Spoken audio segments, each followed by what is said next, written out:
The porch board cracked under Mara's foot with a sound like breaking bones. She froze, one hand gripping the door frame, the other clutching a basket of linens that smelled faintly of lye and desperation. The wood hadn't just cracked, it had splintered clean through, leaving a gap wide enough to twist an ankle or worse. She stared down at the damage, feeling something inside her chest mirror that same fracture. Another thing broken. Another thing she couldn't afford to fix. Mara Whitlock stepped carefully around the hole and made her way down to the street, her boots stirring up dust that hung in the hot afternoon air like accusations. Silver Ridge sprawled before her, a collection of weathered buildings and harder people, all of them surviving in the shadow of the mountains that hemmed them in on three sides. It was a town that had seen better days, though Mara couldn't remember when those days might have been. She was 38 years old. She'd been a widow for 3. The boarding house had been Thomas's dream, not hers. He'd bought the property with borrowed money and big plans, talking about how Silver Ridge would grow, how the railroad would come through, how they'd build something lasting. Then one winter, a fever had swept through town, and Thomas had been one of 13 people they'd buried before the ground thawed. The railroad never came. The big plans died with him. And Mara was left with a 2-story building that leaked when it rained, a mortgage she couldn't pay, and the kind of loneliness that settled into your bones like arthritis. She had 4 boarders now. There used to be 8. Mrs. Chen ran the general store from the front of her tiny house 2 streets over. She was sweeping her porch when Mara walked past, and she looked up with the kind of sharp-eyed assessment that women give each other in small towns. "Morning, Mara." "Morning, Lily." "That porch of yours looking worse every day." Mara didn't slow down. "I know it. Could be dangerous. Someone could get hurt." "I'll handle it." Mrs. Chen's broom paused. "With what money?" Mara kept walking. The question hung in the air behind her like smoke. The truth was she had $63 to her name. The bank payment was $75, due in 2 weeks. She'd already sold Thomas's pocket watch, his good rifle, and the silver candlesticks that had belonged to his mother. There wasn't much left to sell except the boarding house itself, and if she did that, she'd have nowhere to go. The mercantile was housed in a long building that smelled of leather and tobacco and coffee beans. Samuel Porter stood behind the counter, a thin man with accounting in his blood and judgment in his eyes. "Mrs. Whitlock." He didn't smile. He never smiled at her anymore. "Mr. Porter, I need to settle my account." He pulled out a leather-bound ledger, licked his thumb, turned pages with the careful precision of a man who knew exactly what he'd find.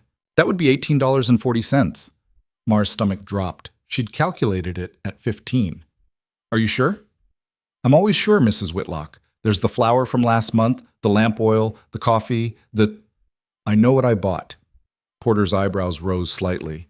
In Silver Ridge, interrupting a man was the kind of behavior that got remembered, got talked about, got held against you. Mara counted out the money slowly, each coin a small death. When she finished, she had $44.60 left. Not enough. Still not enough. "Will there be anything else?" Porter's tone suggested there better not be. "No, sir." She turned to leave and nearly collided with a man she didn't recognize. He was tall, taller than Thomas had been, with shoulders that spoke of hard work and a face that had seen weather and probably worse. His clothes were worn but clean, and he moved with the kind of easy confidence that came from knowing exactly what you were capable of. His eyes were gray like storm clouds over the mountains. "Pardon me, ma'am." His voice was deep, roughened by dust and distance. Mara nodded and stepped around him, her heart hammering for reasons she didn't want to examine. She could feel his gaze follow her to the door, could feel the weight of his attention like a hand on her shoulder. She walked faster. By the time she got back to the boarding house, the sun was dropping toward the western peaks, painting everything in shades of amber and rust.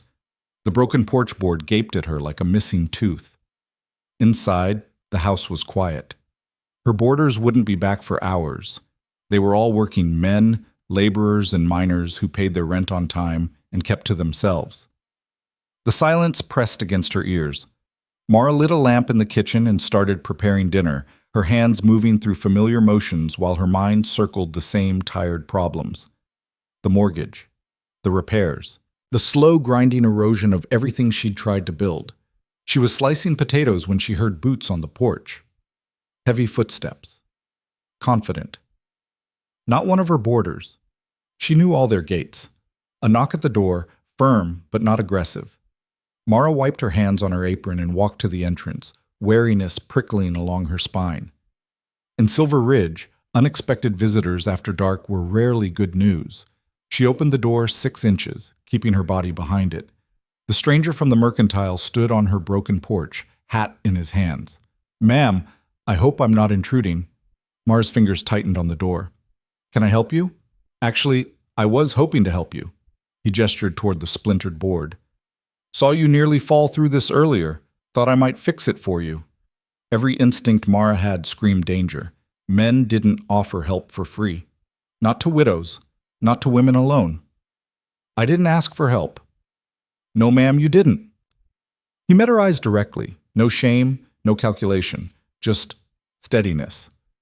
"But the board's broken all the same." "I can't pay you." "Didn't ask you to." "Then why?" "Because it needs fixing." He said it like it was the simplest thing in the world. "And because I've got the skill and the time." Mara studied him through the gap in the door. He was probably 30, maybe 32. Young enough to still believe the world was a place where good deeds got rewarded. Old enough to know better. "What's your name?" she asked. "Colt Hayes, bought the Anderson Ranch, north of town." Mara knew the property. 40 acres of stubborn land that had broken 2 previous owners. Anderson had drunk himself to death trying to make it work. "That's hard ground," she said. "Yes, ma'am, it is." "You take it on alone?" "I did." Something in his tone made her look at him more carefully. There was a story there, written in the set of his shoulders and the calluses on his hands. A story about choices and consequences and starting over. She recognized it because she was living her own version. "I don't need charity," Mara said. "Good thing I'm not offering it." Colt gestured to the porch again. "This is just neighborly. You'd do the same if my roof was leaking." Would she? Mara wasn't sure anymore. The town had taught her to keep her head down, to not draw attention, to not risk the little bit of stability she had left. But the porch was broken, and winter was coming, and she was tired, so tired, of holding everything together alone. "Just the board," she heard herself say. Colt smiled. It transformed his face, made him look younger, lighter. Just the board. He worked as the sun set, measuring and cutting and hammering with an efficiency that spoke of years of practice. Mara stood in the doorway and watched, pretending to supervise, but really just watching. He didn't talk much while he worked, didn't ask questions or make small talk, just focused on the task in front of him with the kind of attention most people reserved for things that mattered. When he finished, the board was solid, better than it had been before it broke. Colt stood and tested his weight on it, bouncing slightly. Satisfied, he gathered his tools. "That should hold you through winter." "Thank you." The words felt rusty in Mara's mouth. "I could make you dinner. It's not much, but I'd appreciate that, ma'am." They ate at her small kitchen table, simple food served on chipped plates. Beef stew with potatoes and carrots, bread that was only 1 day old, coffee that was more chicory than bean. Colt ate like a man who'd worked hard and knew the value of a hot meal. He didn't complain about the simplicity or expect conversation, just ate, methodically and appreciatively. "This is good," he said after his second helping. Mara felt something warm move through her chest. "It's just stew." "It's good stew." He met her eyes across the table. "You run this place alone?" "I do." "That's a lot of work." "I manage." "I can see that." There was something in his tone, not pity, not judgment, respect maybe, recognition. They finished the meal in comfortable silence. When Colt stood to leave, he paused at the door. "If you need anything else fixed, ma'am, you just let me know." "I told you I can't, and I told you I'm not asking for payment." He settled his hat on his head. "Sometimes people just help each other. That's all this is." He left before she could argue. Mara stood in her doorway and watched him walk down the darkening street, a tall figure moving with purpose and grace. Something in her chest felt different. Not hope. She was too old and too wise for hope. But something close to it. Curiosity, maybe. Or possibility. She closed the door and locked it, pressing her forehead against the wood. "Don't be a fool, Mara," she whispered to herself. But the porch was fixed. And for the first time in 3 years, someone had seen her struggling and cared enough to help. That meant something, even if she didn't know what yet. The next morning, Mara woke to find a cord of firewood stacked neatly beside her back door. She stood in her nightdress and shawl, staring at it in the gray pre-dawn light. Good, dry wood, split and ready to burn. Enough to last a month, maybe more if she was careful. There was no note, no explanation. But she knew. Mara pressed her hand to her mouth, feeling something crack open inside her that she'd thought was sealed shut forever. Not tears. She'd learned years ago that tears were a luxury she couldn't afford, but something close, something that hurt and healed at the same time. She went back inside and made coffee, her hands shaking slightly. By the time the sun was fully up, she'd convinced herself it didn't mean anything. Colt Hayes was just a kind man. Kind men existed. They did favors and expected nothing back and then moved on with their lives. This was nothing. This was temporary. This couldn't possibly matter. Then why did her heart feel like it was waking up after a long, cold sleep? 2 days passed. Mara didn't see Colt, though she found herself looking for him when she walked to the mercantile, when she hung laundry in the side yard, when she swept the porch in the evening. On the third day, he showed up at her door just after breakfast. "Ma'am," he touched the brim of his hat. "I noticed your rain gutters pulling away on the east side. Mind if I take a look?" Mara should have said no. Should have thanked him politely and closed the door and maintained the careful distance she'd built around herself like a fortress. Instead, she said, "I'll make coffee." It became a pattern.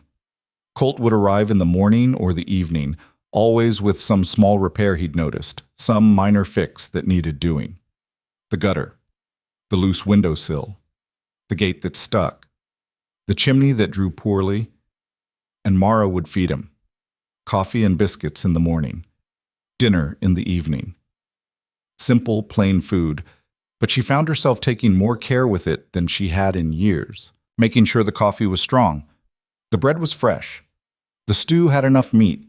They didn't talk much, but the silence between them felt comfortable, lived in, like an old coat that fit just right. Mara told herself it was just practical. He was helping her. She was feeding him. A fair exchange, nothing more. But she started brushing her hair more carefully in the mornings, started wearing her better dress instead of the faded one, started looking forward to the sound of his boots on her porch with an intensity that frightened her. The town noticed. Mrs. Chen mentioned it first, casual and cutting. "See that Hayes fellow's been spending time at your place?"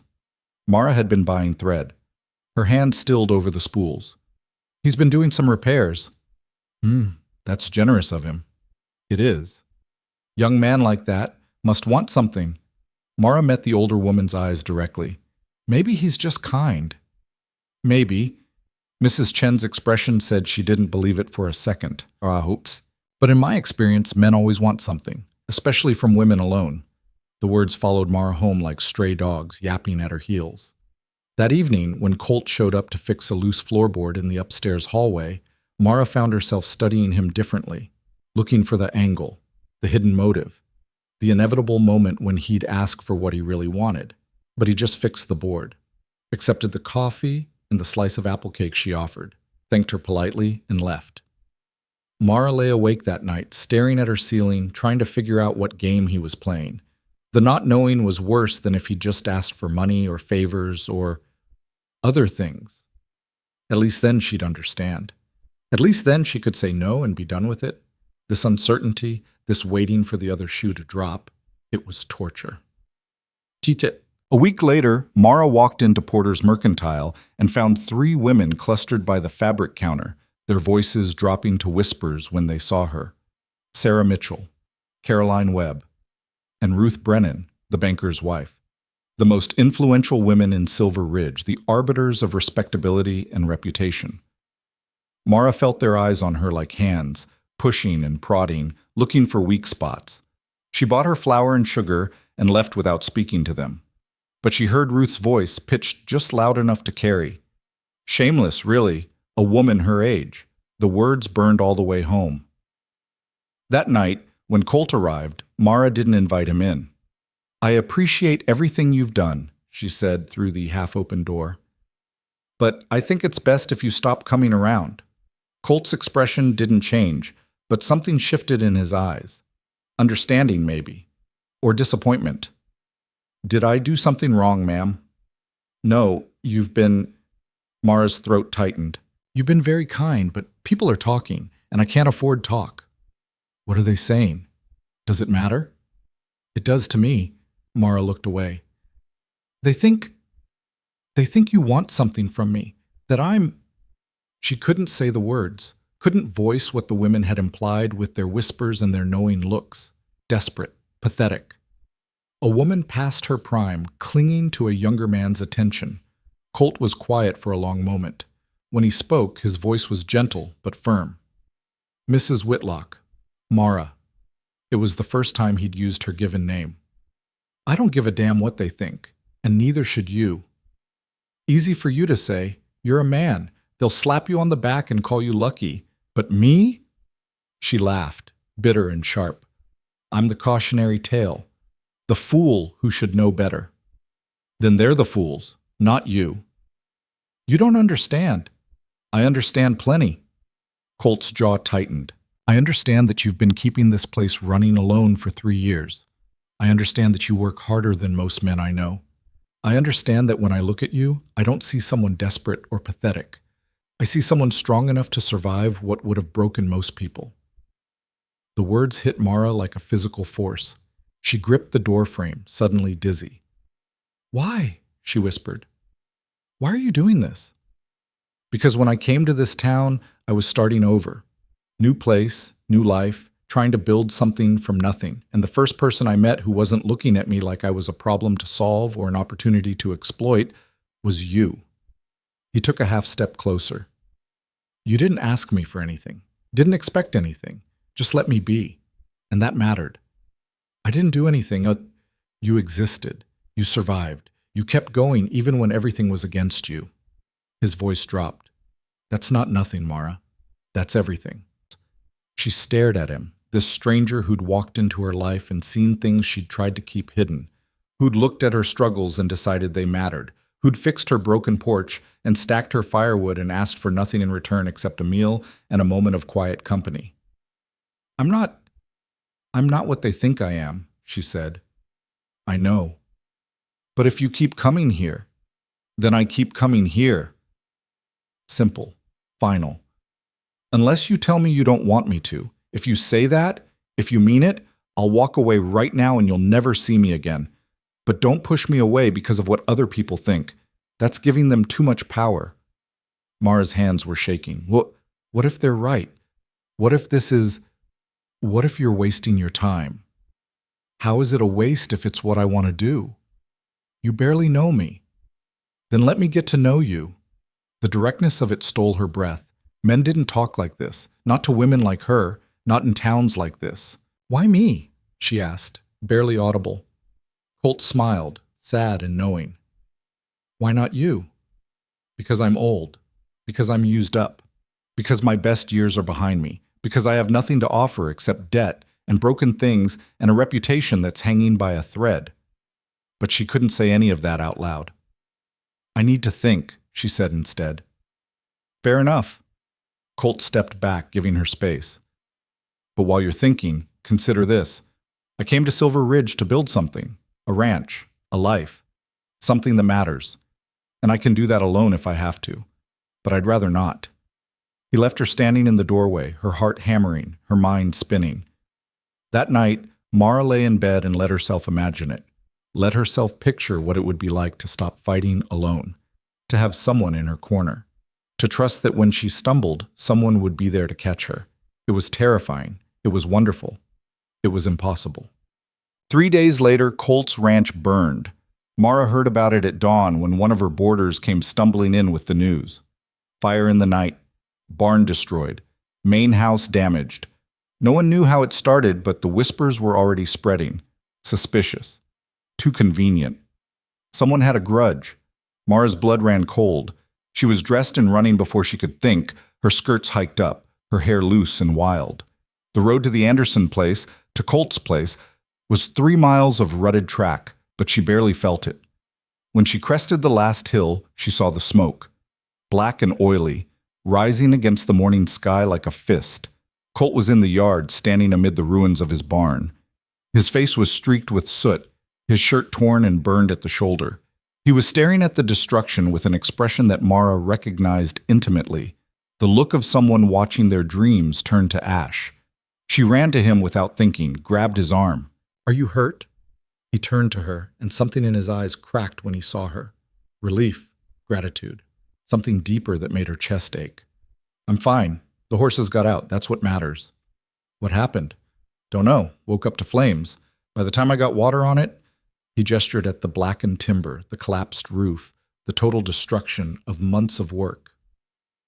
Mara looked around the property with a sinking heart. The barn had been new. Colt had just finished it the month before. He'd been so proud of it. And now it was gone. "The house?" she asked. "Damaged? Salvageable, maybe. I don't know." Other people were arriving now, drawn by the smoke. Neighbors, townspeople.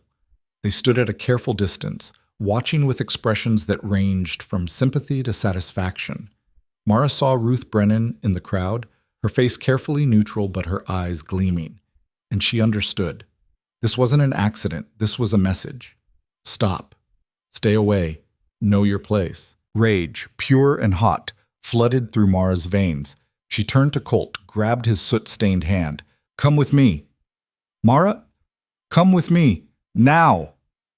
She pulled him away from the ruins, away from the watching crowd, down the road toward town. He followed, confused but trusting. They walked in silence until they reached the boarding house. Mara led him inside, sat him at her kitchen table, and started making coffee with hands that shook with fury.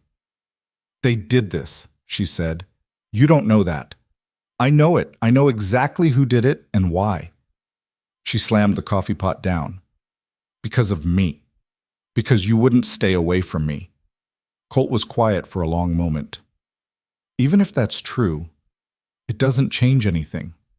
"It changes everything. Your barn is gone, Colt. Your livelihood can be rebuilt." "With what money? What materials?" Mara felt tears threatening, fought them back. "This is my fault. If I just told you to leave from the start, then I would have ignored you." He stood, crossed to her, took the coffee pot gently from her hands. "Mara, look at me." She did, reluctantly. "This isn't your fault. If someone burned my barn because they don't like who I spend time with, that's on them. Not you. Never you." "But, no." His voice was firm but kind. "I'm a grown man. I make my own choices, and I choose to be here. With you. No matter what it costs." The words hung between them, heavy with meaning. Mara felt something inside her shift and settle, like a bone clicking into place after being dislocated. Painful, but right. "I don't know if I can do this," she whispered. "Do what?" "Be brave enough. Strong enough. I've spent 3 years just surviving, keeping my head down, not making waves, and now you're asking me to—" "I'm not asking you to do anything." Colt's hands were gentle on her shoulders. "I'm just asking you to stop pushing me away because you're scared. Can you do that?" Could she? Mara thought about the women at the mercantile, their judging eyes and sharp tongues. She thought about Ruth Brennan and her carefully maintained reputation. She thought about the barn burning, about the message written in smoke and ash. She thought about living the rest of her life alone, safe, and slowly dying inside. "Yes," she said. Colt smiled, and it was like sunrise breaking through storm clouds. "Good, because I'm going to need help rebuilding, and you're the strongest person I know." Mara laughed, watery and weak. "I'm a mess." "You're magnificent." And when he pulled her close, when she let herself lean into him for the first time, feeling the solid warmth of him against her tired bones, Mara Whitlock stopped believing the lies she'd been telling herself. Maybe her best years weren't behind her. Maybe they were just beginning. The town exploded with gossip within hours. Mara Whitlock, seen running to Colt Hayes' ranch at dawn, seen pulling him away from the fire, seen bringing him back to her boarding house where he stayed for hours. The whispers became shouts, the implications became accusations. By the end of the day, Mara's reputation was in tatters, and standing in her kitchen, listening to the voices outside her window, she realized something that both terrified and liberated her. She didn't care anymore. Let them talk. Let them judge. Let them whisper their poison. She was done being afraid. The first boarder left the next morning. James Whitley, a railroad surveyor who'd been renting the back room for 8 months, knocked on Mara's door just after sunrise. He stood there with his hat in his hands and his bags already packed, looking everywhere except at her face. "Mrs. Whitlock, I'm afraid I need to find other accommodations." Mara had been expecting this, had steeled herself for it, but the words still hit like a slap. "I see. May I ask why?" Whitley shifted his weight, uncomfortable. "It's just, the company has standards, ma'am, about where their employees stay. And with the talk going around—" "What talk?" "You know what talk." His voice dropped. "I got nothing against you personally, but I can't afford to be associated with whatever this is." He left before she could respond, his footsteps loud on the newly repaired porch boards. Mara stood in the doorway and watched him go, feeling something cold settle in her stomach. One boarder gone meant $15 a month she didn't have. $15 closer to losing everything. By noon, 2 more had given notice. By evening, Mrs. Chen refused to serve her at the general store. "I think it's best you shop elsewhere, Mrs. Whitlock." Mara stared at the woman she'd known for 5 years, the woman who'd helped her through Thomas's funeral, who'd extended her credit when times were tight. "Lily, please, don't." Mrs. Chen's voice was sharp as broken glass. "Don't make this harder than it is. You made your choice. Now live with it." "What choice? Being kind to someone? Accepting help when I needed it?" Parading around town with a man half your age, running to his ranch at dawn like some... She didn't finish the sentence. Didn't need to. Mara felt heat flood her cheeks. "Wasn't like that." "Wasn't it?" Mrs. Chen leaned forward, her voice dropping to a hiss. "You're 40 years old, Mara. You should know better. Should have more dignity, but instead you're making a spectacle of yourself, and now the whole town's watching." "I haven't done anything wrong." "You've done everything wrong. And the sooner you accept that, the sooner you can fix it."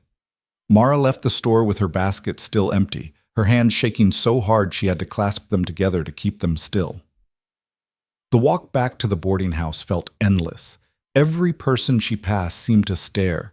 Every conversation seemed to stop when she approached. The weight of their judgment pressed down on her shoulders like stones. She made it inside and locked the door before the tears came. Hard, angry sobs that shook her whole body. She pressed her hands over her mouth to muffle the sound, sank down against the wall, and let herself break. This was what she'd feared. This exact moment. The town turning against her, stripping away the fragile respectability she'd clung to so desperately. And for what? A few repaired boards, some stacked firewood, the kindness of a man who'd asked for nothing in return? No, that wasn't fair. It was more than that, and she knew it. It was the way Colt looked at her, like she mattered, like she was someone worth knowing, worth helping, worth choosing. It was the feeling she got when he was near, that dangerous flutter of hope that maybe, just maybe, her life wasn't over at 38.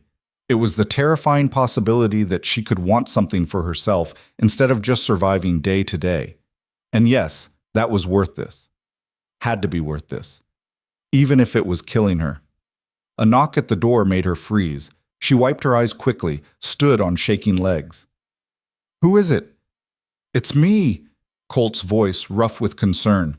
Mara almost didn't open the door, almost sent him away, cut this off before it destroyed what little she had left. But she'd already made her choice, hadn't she? In her kitchen yesterday, when she'd stopped pushing him away. She opened the door. Colt took one look at her face and his expression darkened. "What happened?" "Nothing. Everything." Mara laughed, brittle and sharp. 3 of my boarders left. Mrs. Chen won't serve me, and I'm fairly certain the whole town thinks I'm... She couldn't say it. A scandal. Colt stepped inside without being invited, closed the door behind him. They think you're a scandal because you're not following their rules. Their rules keep me alive. No, their rules keep you small. He moved closer, his voice intense. You think I don't know what they're saying? I heard it at the lumberyard this morning. Heard them making bets about how long before you come to your senses. Before you realize you're too old, too broken, too desperate to deserve... Stop. Mara held up a hand, her voice shaking. Just stop. But Colt didn't stop. They're wrong, Mara. About all of it. And the only power they have is what you give them. Easy for you to say. You can rebuild your barn and move on. But me? I lose my boarders. I lose my income. I lose my income. I lose the house. I lose the house. I have nothing. Nowhere to go. No way to survive. Then we figure it out together. We? The word came out sharp, defensive. There is no we, Colt. There's you trying to be noble. And there's me dragging you down with my problems. That's not how I see it. Then you're not seeing clearly. Colt was quiet for a long moment, studying her with those steady gray eyes. You're scared. Of course I'm scared. I'm terrified. Of what? Losing everything? Or of having something worth losing? The question hit her like a physical blow. Mara opened her mouth to answer, but nothing came out. Because he was right. She'd spent 3 years building walls around herself, convincing herself that safety meant being alone, that survival meant asking for nothing, expecting nothing, wanting nothing. But Colt had walked through those walls like they were made of paper, had seen the lonely, frightened woman behind them, and decided she was worth knowing anyway. And that was more terrifying than anything the town could do to her. I don't know how to do this, she whispered. Do what? Trust, hope, believe that this could be real. Colt took her hands in his, calloused palms rough and warm. Then let me believe for both of us. Until you're ready. Mara looked down at their joined hands, his so much larger than hers, his skin darker from hours in the sun. Strong hands, capable hands, hands that built and fixed and created instead of just holding on. They burned your barn because of me, she said. They burned my barn because they're cowards who can't stand seeing someone choose their own path. And if they come after you again, then I'll deal with it. But I won't run, and I won't let them make me ashamed of caring about you. The words settled into Mara's chest like glowing embers, warming places that had been cold for so long. I don't deserve you, she said. That's not your choice to make. Colt's smile was gentle. I'm here because I want to be. Not because you deserve it or earned it or any other nonsense you've convinced yourself of. I'm here because when I look at you, I see someone worth knowing, worth fighting for. I'm not that person. Yes, you are. You just don't see it yet. Before Mara could respond, another knock sounded at the door. Harder this time, more insistent. She pulled away from Colt, smoothed her dress, tried to compose herself. Who is it? Sheriff Daniels, Mrs. Whitlock. Mara's heart sank. She opened the door to find the lawman standing on her porch, his expression carefully neutral. Behind him, she could see a small crowd gathering in the street. Sheriff, what can I do for you? Just a welfare check, ma'am. Some concerned citizens reported seeing Mr. Hayes enter your home, wanted to make sure everything was appropriate. The implication hung in the air like smoke. Mara felt rage spike through her fear. Mr. Hayes and I were having a conversation. In my home, which is my right. Of course, ma'am. Just doing my job. Daniel's gaze shifted past her to Colt. Mr. Hayes, might be best if you head on home now. I'm not doing anything illegal, Sheriff. Didn't say you were. But tensions are running high, and I'd hate for things to escalate. It was a warning dressed up as concern, and they all knew it. Colt looked at Mara, a question in his eyes. She wanted to tell him to stay, wanted to slam the door in the sheriff's face and damn the consequences. But she could see the crowd growing, could see Ruth Brennan among them, her face bright with vindicated judgment. It's fine, Mara said quietly. You should go. Mara, please. Colt held her gaze for a long moment, then nodded. He walked past the sheriff without another word, his shoulders tense with barely contained anger. The crowd parted to let him through, then closed again, watching. Sheriff Daniels tipped his hat. "Good evening, Mrs. Whitlock. Hope you'll be more mindful of appearances going forward." He left her standing in the doorway, the whole town staring at her like she was something shameful, something to be controlled and corrected. Mara closed the door and leaned against it, feeling the fragile hope from moments ago crumble into dust. This was her life now. This surveillance, this judgment, this constant pressure to conform or be crushed. She couldn't do it, couldn't live like this. But she also couldn't go back to the way things were before Colt, couldn't unknow the feeling of being seen, being valued, being wanted. The choice was impossible. Stay and lose everything. Go and lose herself. That night, Mara barely slept. Every sound made her flinch. Every shadow seemed threatening. She kept replaying the sheriff's visit, the crowd's stares, Mrs. Chen's cold dismissal. By morning, she'd made a decision. She found Colt at his ranch, surveying the burned ruins of his barn. He looked up when he heard her approach, surprise flickering across his face. "Mara, you shouldn't be here." "I know." She dismounted from the old mare she'd borrowed, tied the reins to a post. "But I needed to say this in person." Something in her tone made him go still. "Say what?" "This has to stop. You helping me, us spending time together, all of it. It's destroying both our lives." "That's not true." "Your barn is ashes, Colt. My reputation is ruined. How much more do we have to lose before we accept that this town won't let us—" She stopped, unable to finish. "Won't let us what? Be friends? Care about each other?" "Won't let us be anything." The words came out harsh, final. "I'm too old for you. Everyone can see it, and I was a fool to think otherwise." Colt's expression hardened. "Now you sound like them." "Maybe they're right." "They're not, and you know it." "Do I?" Mara felt tears threatening again, fought them back. "Look at me, Colt. Really look. I'm not some young girl with stars in her eyes. I'm a widow closing in on 40, with debt and problems, and nothing to offer except everything that matters." Colt crossed to her in 3 long strides. "You're strong. You're resilient. You've survived things that would have broken most people. And when I look at you, I don't see age or debt or problems. I see a woman worth knowing, worth choosing." "You barely know me." "Then let me know you better." It's not that simple. It is exactly that simple.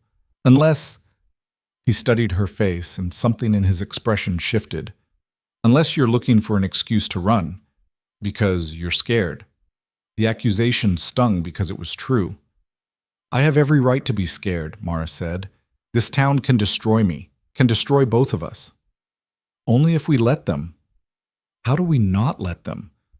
"They control everything. The businesses, the bank, They control what we give them control over, but they can't control how we feel, what we choose, who we care about." "That's naive." "No." Colt's voice was firm. "What's naive is thinking you can make yourself small enough to be safe, that if you just follow their rules and keep your head down and never want anything, they'll leave you alone. But that's not how it works, Mara. They'll find reasons to judge you no matter what you do, so you might as well live your life on your own terms." Mara wanted to argue, wanted to explain all the ways he was wrong, but she couldn't find the words. Because deep down, she knew he was right. She'd spent 3 years trying to disappear, to be invisible, to not cause trouble, and it hadn't saved her, hadn't protected her, had just made her smaller and sadder and more alone. "I'm afraid," she admitted. "I know. I'm afraid of losing everything. I'm afraid of them being right. I'm afraid that if I let myself want this, want you, it'll all fall apart and I'll end up worse than I started." Colt reached out, tucked a strand of hair behind her ear. The gesture was so gentle, so intimate, that Mara felt her breath catch. "What if it doesn't fall apart?" he asked quietly. "What if you let yourself want something and it works out? What then?" Mara closed her eyes. She could almost see it, a life where she wasn't alone, where she had someone in her corner, where wanting something for herself wasn't a sin punishable by exile. But the vision felt fragile as spun glass, ready to shatter at the first touch of reality. "I don't know if I can be that brave," she whispered. "You're already braver than you think." When she opened her eyes, Colt was watching her with an expression that made her chest ache. Not pity, not desire. Something deeper and more dangerous. Respect, admiration, maybe even… No, she couldn't let herself think it, couldn't let herself hope for something that big, that impossible. "I should go," she said. "Will you come back?" The question hung between them, weighted with meaning. Mara wanted to say yes, wanted to promise that she'd fight, that she'd be brave, that she'd choose him over the town's approval. But she'd learned long ago not to make promises she might not keep. "I don't know," she said instead. Colt nodded slowly, disappointment flickering across his face. "Fair enough." Mara rode back to town with tears streaming down her face, her heart breaking with every step the old mare took. She was choosing survival over happiness, safety over risk, the known misery over the uncertain possibility of something better. It was the smart choice, the practical choice. So why did it feel like dying? Back at the boarding house, she found a letter waiting for her. Official bank stationery, her name written in precise script. Her hands shook as she opened it. The mortgage payment was overdue. She had 1 week to pay in full or the property would be seized. Mara read the letter 3 times, the words blurring together. $75. She had 44. Even if all her boarders had stayed, she wouldn't have enough. She was going to lose the house, lose everything Thomas had worked for, become the very thing she'd feared most, a woman with nothing, dependent on charity, alone. The irony wasn't lost on her. She'd pushed Colt away to save her reputation, to protect what little she had, and now she was losing it all anyway. A wild laugh bubbled up her throat, edged with hysteria. What had it all been for? The caution, the fear, the careful maintenance of respectability? She'd followed every rule, done everything right, and still the world was taking everything from her. Mara sat in her empty kitchen and stared at the letter until the light faded and darkness crept in. She thought about Thomas, about the dreams they'd had, about the life they'd planned that never came to be. She thought about the last 3 years, the slow erosion of hope, the gradual acceptance that this was all she'd ever have. She thought about Colt, about the way he looked at her, about the terrifying possibility that someone could want her not despite her age and her problems, but because of the strength it took to survive them. And somewhere in the darkness, a small spark of anger ignited. Why should she lose everything because the town decided she'd stepped out of line? Why should their judgment matter more than her own choices? Why should she die small and quiet just to make them comfortable? The anger grew, fed by 3 years of swallowed pride and choked back dreams. By midnight, it had burned away the fear. Mara stood, lit a lamp, and started making plans. If she was going to lose everything anyway, she might as well lose it on her own terms. The next morning, she went to the bank. Not to beg for more time, she knew that was pointless, but to understand exactly what her options were. Richard Brennan, the banker, was a thin man with cold eyes and Ruth's calculating nature. He received her in his office with the kind of polite contempt reserved for people he knew were desperate. "Mrs. Whitlock, I assume you received our letter." "I did. I need to know. If I can't make the payment, what happens?" "The property reverts to the bank. We'll auction it to cover the debt." "And if there's money left over after the auction?" Brennan's lips twitched. "There won't be. Properties in Silver Ridge aren't exactly in high demand. We'll be lucky to recoup what we're owed." Translation: they'd sell it for exactly what she owed and not a penny more. 3 years of payments, all her hard work, would vanish into their pockets. "I see. And if I wanted to sell before the auction, find a private buyer? You're welcome to try, but you have 1 week. I doubt you'll find anyone willing to pay a fair price in that time." He was right, and they both knew it. Mara stood. "Thank you for your time, Mr. Brennan." "Mrs. Whitlock." He stopped her at the door. "If you need assistance, my wife mentioned there are charitable organizations that help women in your situation. I could provide a recommendation."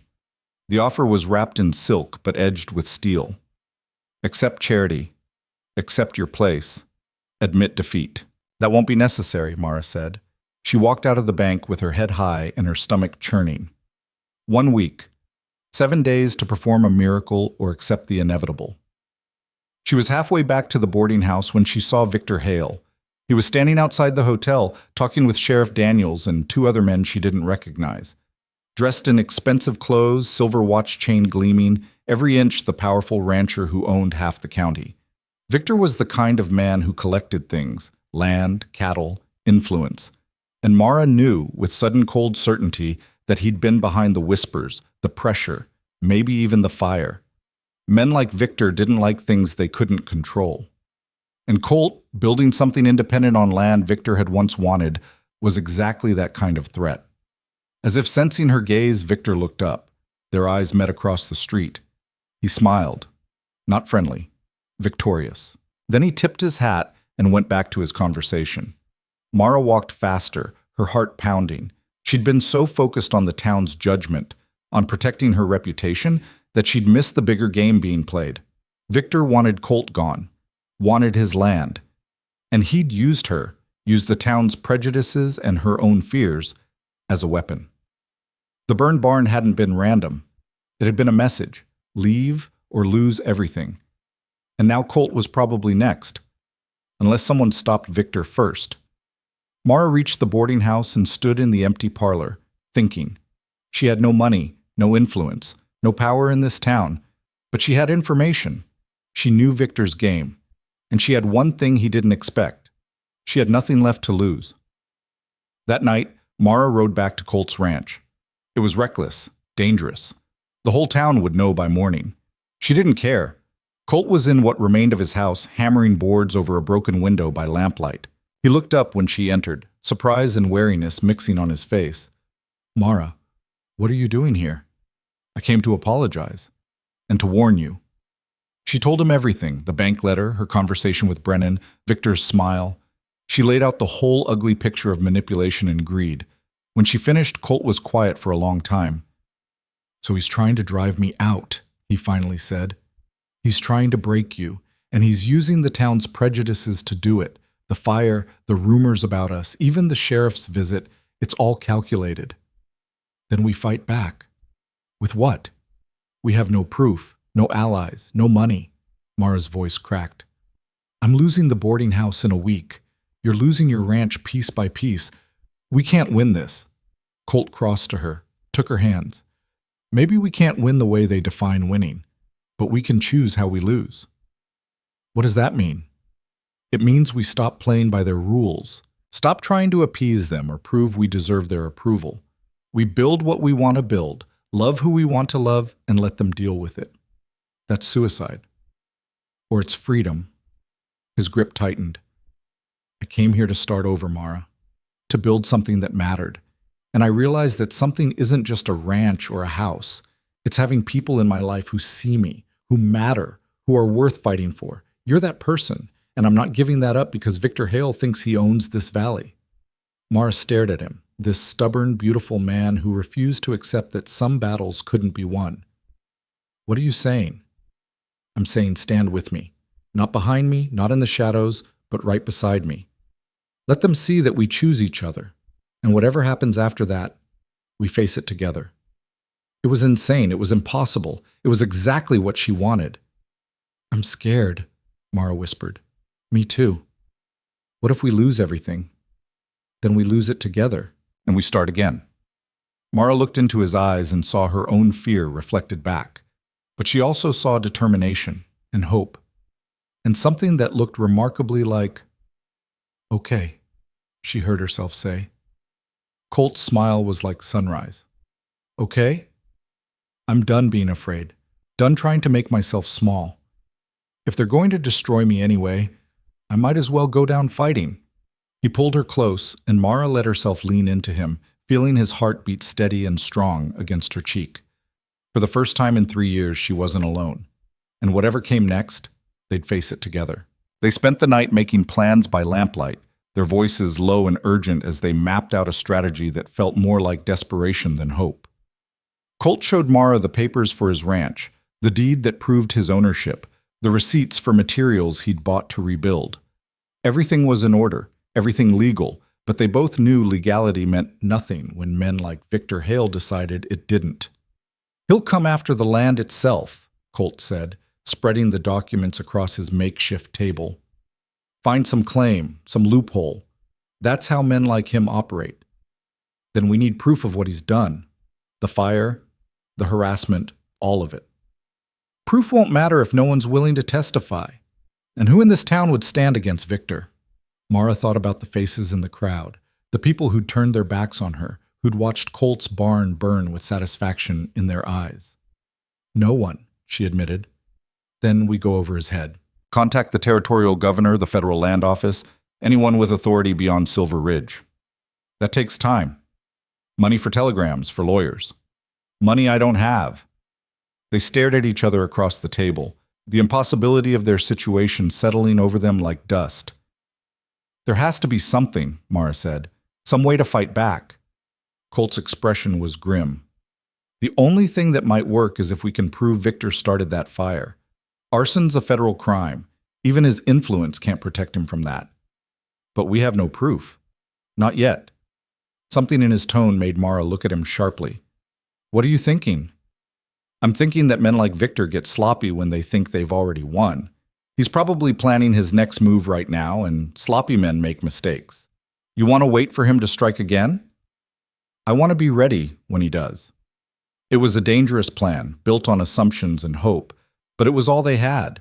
Mara rode back to town before dawn, arriving at the boarding house just as the first light touched the mountains. She was exhausted, running on determination and coffee, but her mind was sharp with purpose. The whispers started immediately. By mid-morning, everyone knew she'd spent the night at Colt's ranch. The speculation was vicious, the assumptions ugly. Mara heard snatches of conversation as she walked to the mercantile. Shameless, desperate, what did she expect at her age? And felt each word like a lash. But she kept her head high and her expression calm. Let them talk, let them judge. She was done caring. At the mercantile, Samuel Porter refused to serve her outright. I think it's best you find another establishment for your needs, Mrs. Whitlock. Mr. Porter, I need supplies. I have money. Your money's no good here. He crossed his arms, his face hard. This is a respectable business. I can't have it associated with the kind of behavior you're engaging in. Mara felt anger flash through her, hot and bright. What behavior? Having a conversation? Accepting help from a friend? You know exactly what I mean. The whole town knows what you were doing last night. The whole town knows nothing except rumors and gossip. Where there's smoke, there's fire, Mrs. Whitlock. The phrase hung in the air between them, weighted with meaning. Smoke. Fire. Was Porter implying he knew about the barn? Or was it just an unfortunate choice of words? I'll take my business elsewhere, Mara said coldly. You do that. She left the store with her head ringing, her supplies still unbought. The general store was the only one in town. The nearest alternative was 15 miles away in Ridge Creek, a half-day's journey she couldn't afford to make. This was how they'd break her. Not with violence or direct confrontation, but with slow strangulation. Cut off her access to goods, to services, to the basic necessities of survival until she had no choice but to leave or submit. Mara walked back to the boarding house and found Sheriff Daniels waiting on her porch. Mrs. Whitlock, need a word. Her stomach dropped. What about? Had some complaints? Concerned citizens worried about the moral character of this establishment. This is a boarding house, Sheriff. There's nothing immoral happening here. That's not what I hear. Word is you've been entertaining men overnight. That's against town ordinances for licensed boarding houses.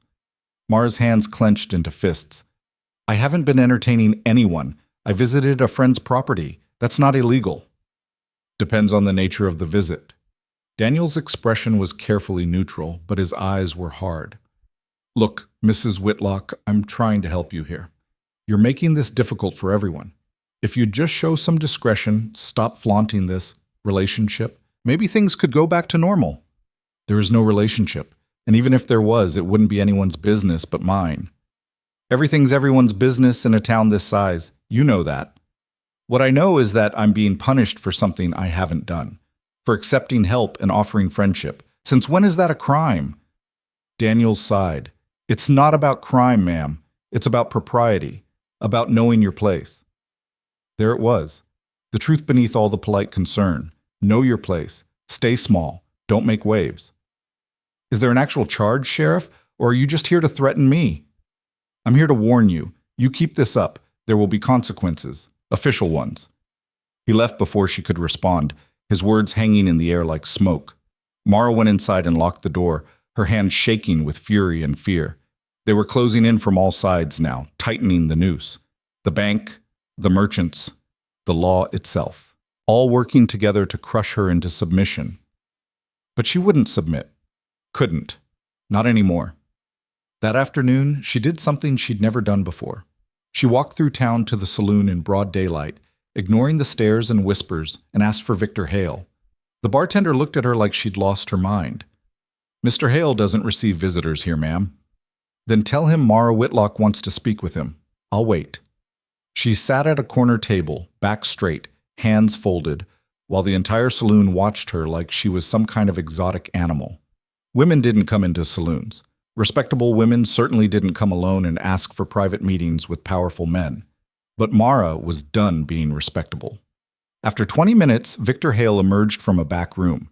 He was exactly as she remembered from their brief encounter, tall, well-dressed, radiating the kind of confidence that came from owning everything and everyone around him. His hair was silver at the temples, his face lined but handsome in a hard, weathered way. He crossed to her table with easy grace and sat without asking permission. "Mrs. Whitlock, this is unexpected." "I imagine it is." "What can I do for you?" Mara met his eyes directly. "You can stop." Victor's eyebrows rose slightly. "Stop what?" "Stop using this town against me. Stop punishing Colt Hayes for existing. Stop pretending you're not behind everything that's happened in the past 2 weeks." For a moment, Victor just stared at her. Then he laughed, genuine and amused. "You've got spirit, I'll give you that. Most people are too scared to even say my name, let alone accuse me to my face." "I'm not most people." "No, I can see that." He leaned back, studying her with interest. "But I'm afraid I don't know what you're talking about. I'm just a rancher trying to make a living, same as everyone else. You're a man who wants Colt's land and will destroy anyone who gets in your way. That's a serious accusation. Do you have proof?" "Not yet." Victor's smile widened. "Then we have nothing to discuss." "We have everything to discuss, because I know what you're doing, and I'm not going to let you get away with it." "Let me?" His voice dropped, losing all pretense of amusement. "Mrs. Whitlock, let me explain something to you. I built this town. My money funds the bank, the businesses, the law. When I speak, people listen. When I want something, I get it. And right now I want Hayes's land. He can sell it to me for a fair price and leave peacefully, or he can be stubborn and lose everything. Either way, I'll get what I want." "And me?" "You?" Victor shrugged. "You're collateral damage, nothing personal, but you chose the wrong side and now you're paying the price. That's how the world works." "Not my world." "Then you're living in a fantasy." He stood, smoothing his vest. "Here's my advice, Mrs. Whitlock. Leave town. Go somewhere you can start fresh, where people don't know about your indiscretions. Because if you stay here, if you keep fighting this, you'll lose everything. Your home, your reputation, your future. And for what? A man who'll move on eventually anyway? You don't know anything about us. I know he's 32 and you're pushing 40. I know the novelty will wear off. And I know that when it does, you'll be left with nothing." The words were designed to hurt, and they did. But Mara had heard worse in the past weeks, had thought worse about herself in the dark hours of the night. "I'm not leaving," she said. Victor's expression hardened. "Then you're a fool." He walked away without looking back, leaving Mara alone in a saloon full of hostile stares. She stood on shaking legs and walked out into the harsh afternoon sun, feeling like she'd just declared war on a man who owned the entire battlefield. But she'd done it, had looked him in the eye and refused to break. That had to count for something. She went straight to Colt's ranch, needing to tell him what had happened, needing his steady presence to keep her from falling apart. She found him in the ruins of his barn, salvaging what could be saved. He looked up when she arrived, and his expression shifted from surprise to concern when he saw her face. "What happened?" Mara told him everything, the sheriff's warning, the mercantile refusing service, her confrontation with Victor. The words came out in a rush, anger and fear mixing together until she wasn't sure which was stronger. When she finished, Colt was quiet for a long moment. "You went to see Victor alone?" "I had to. Had to look him in the eye and let him know I wasn't backing down. That was dangerous, Mara. Men like him don't respond well to threats." "It wasn't a threat. It was a promise." Colt pulled her close, and Mara let herself lean into him, feeling the solid warmth of his chest against her cheek. "You're braver than anyone I've ever known." "I'm terrified." "Brave and terrified aren't opposites. They're the same thing." He pulled back enough to look at her. "But we need to be smart about this. Victor knows we're not backing down. He'll escalate. Let him. I'm done running." "I'm not talking about running. I'm talking about being prepared." Over the next 3 days, they put their plan into action. Colt started watching Victor's ranch at night, looking for any sign of suspicious activity. Mara documented everything, every refusal of service, every threatening visit, every hostile encounter. They were building a case, piece by piece, against a man who thought himself untouchable. But documentation required witnesses, and no one in Silver Ridge was willing to testify against Victor Hale. On the 4th day, Mara's last boarder gave notice. Thomas Wright, a quiet accountant who'd lived in her back room for 2 years, knocked on her door with his rent money and his regrets. "I'm sorry, Mrs. Whitlock, but my employer made it clear. Either I find new lodging or I find new employment." "Your employer being?" "The bank, Mr. Brennan specifically." Of course, Victor's influence reaching through every institution, every business, every life in town. "I understand," Mara said. "When will you leave?" "End of the week." After he left, Mara sat in her empty boarding house and did the math. No boarders meant no income. No income meant no way to pay the mortgage, even if the bank had been willing to extend it. The auction was in 3 days. After that, she'd have nothing. She should have felt devastated, should have been drowning in despair. Instead, she felt oddly free. There was a strange liberation in losing everything. No more pretending, no more desperate clinging to respectability that had never been hers anyway. Just the clean, sharp edge of having nothing left to lose. That night, she packed her most precious belongings. Thomas's watch that she'd bought back from the pawn shop with her last few dollars, their wedding photograph, the quilt her mother had made. Everything else could stay. Let the bank auction it off. Let Victor buy it for pennies and demolish it if he wanted. She was done fighting for scraps. She rode to Colt's ranch as the sun set, her saddlebags heavy with everything she owned. He was outside, hammering together the frame of a new barn with determination that bordered on stubbornness. He stopped when he saw her approach, taking in the bags, her expression, understanding blooming across his face. "It's over," she said simply. "The auction's in 3 days. After that, I'm homeless." Colt set down his hammer and crossed to her. "Then you stay here." "Colt, I mean it. You think I'm going to let you end up on the street? You stay here. We'll figure out the rest." "The town will—" "I don't care what the town thinks. Neither should you." Mara looked at this man who'd walked into her life and turned it upside down, who'd seen her at her lowest and decided she was worth fighting for, who was offering her shelter when he barely had walls himself. "This will make everything worse," she said. "Probably. Victor will use it against us." "Let him try. People will say—" "Let them say it." Colt took her hands. "Mara, I'm tired of letting other people write our story. Let's write our own, whatever that looks like." She wanted to argue, wanted to point out all the practical problems, all the ways this could go wrong. But she was so tired of being practical, so tired of choosing safety over happiness, survival over life. "Okay," she whispered.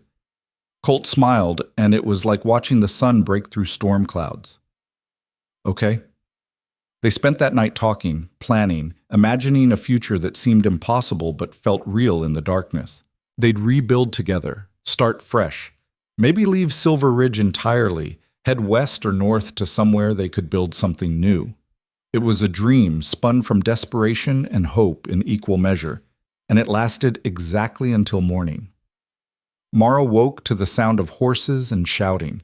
She stumbled outside to find Colt already there, facing down Sheriff Daniels and 4 deputized men, all of them armed. "What's going on, sir?" Mara demanded. Daniels didn't look at her. Colt Hayes, I'm placing you under arrest for destruction of property and theft. What? Colt's voice was sharp with disbelief. What are you talking about? Victor Hale filed a complaint, says you tore down fencing on his north border and stole 3 head of cattle. That's a lie. I haven't been anywhere near his property. He's got witnesses say otherwise. You're coming with me until we sort this out. Mara stepped forward. This is ridiculous. It's clearly a setup. Ma'am, I'd suggest you stay out of this. You're in enough trouble as it is. What trouble? Daniels finally looked at her, and his expression was almost apologetic. Vagrancy. You're living on this property without legal right. That's against territorial law. I'm not vagrant. I'm a guest. You're an unmarried woman living with an unmarried man. That's cohabitation, also illegal. The trap snapped shut around them with perfect precision. Victor had thought of everything. Colt's hands clenched into fists. You know this is all fabricated. Victor wants me gone, and he's using the law to do it. I just enforce the law, Hayes. If you've got a problem with who's filing complaints, take it up with the judge. And the judge is? Samuel Porter, the mercantile owner who'd refused to serve Mara. Of course, they were taking Colt before Mara could process what was happening, his hands bound, his face tight with controlled rage. He looked at her over his shoulder as they led him away. Don't do anything stupid, he called. Just wait for me. But Mara wasn't waiting anymore. As soon as they were gone, she saddled her horse and rode straight to Victor's ranch. It was a foolish, reckless move, exactly the kind of thing Colt had warned her against. But she was past caring about wisdom or caution. Victor's property was impressive, sprawling across Prime Valley land with a house that looked more like a mansion. Cattle grazed in fields that stretched to the horizon. This was what power looked like, what unchecked ambition could build. Mara rode right up to the front door and hammered on it until a servant answered.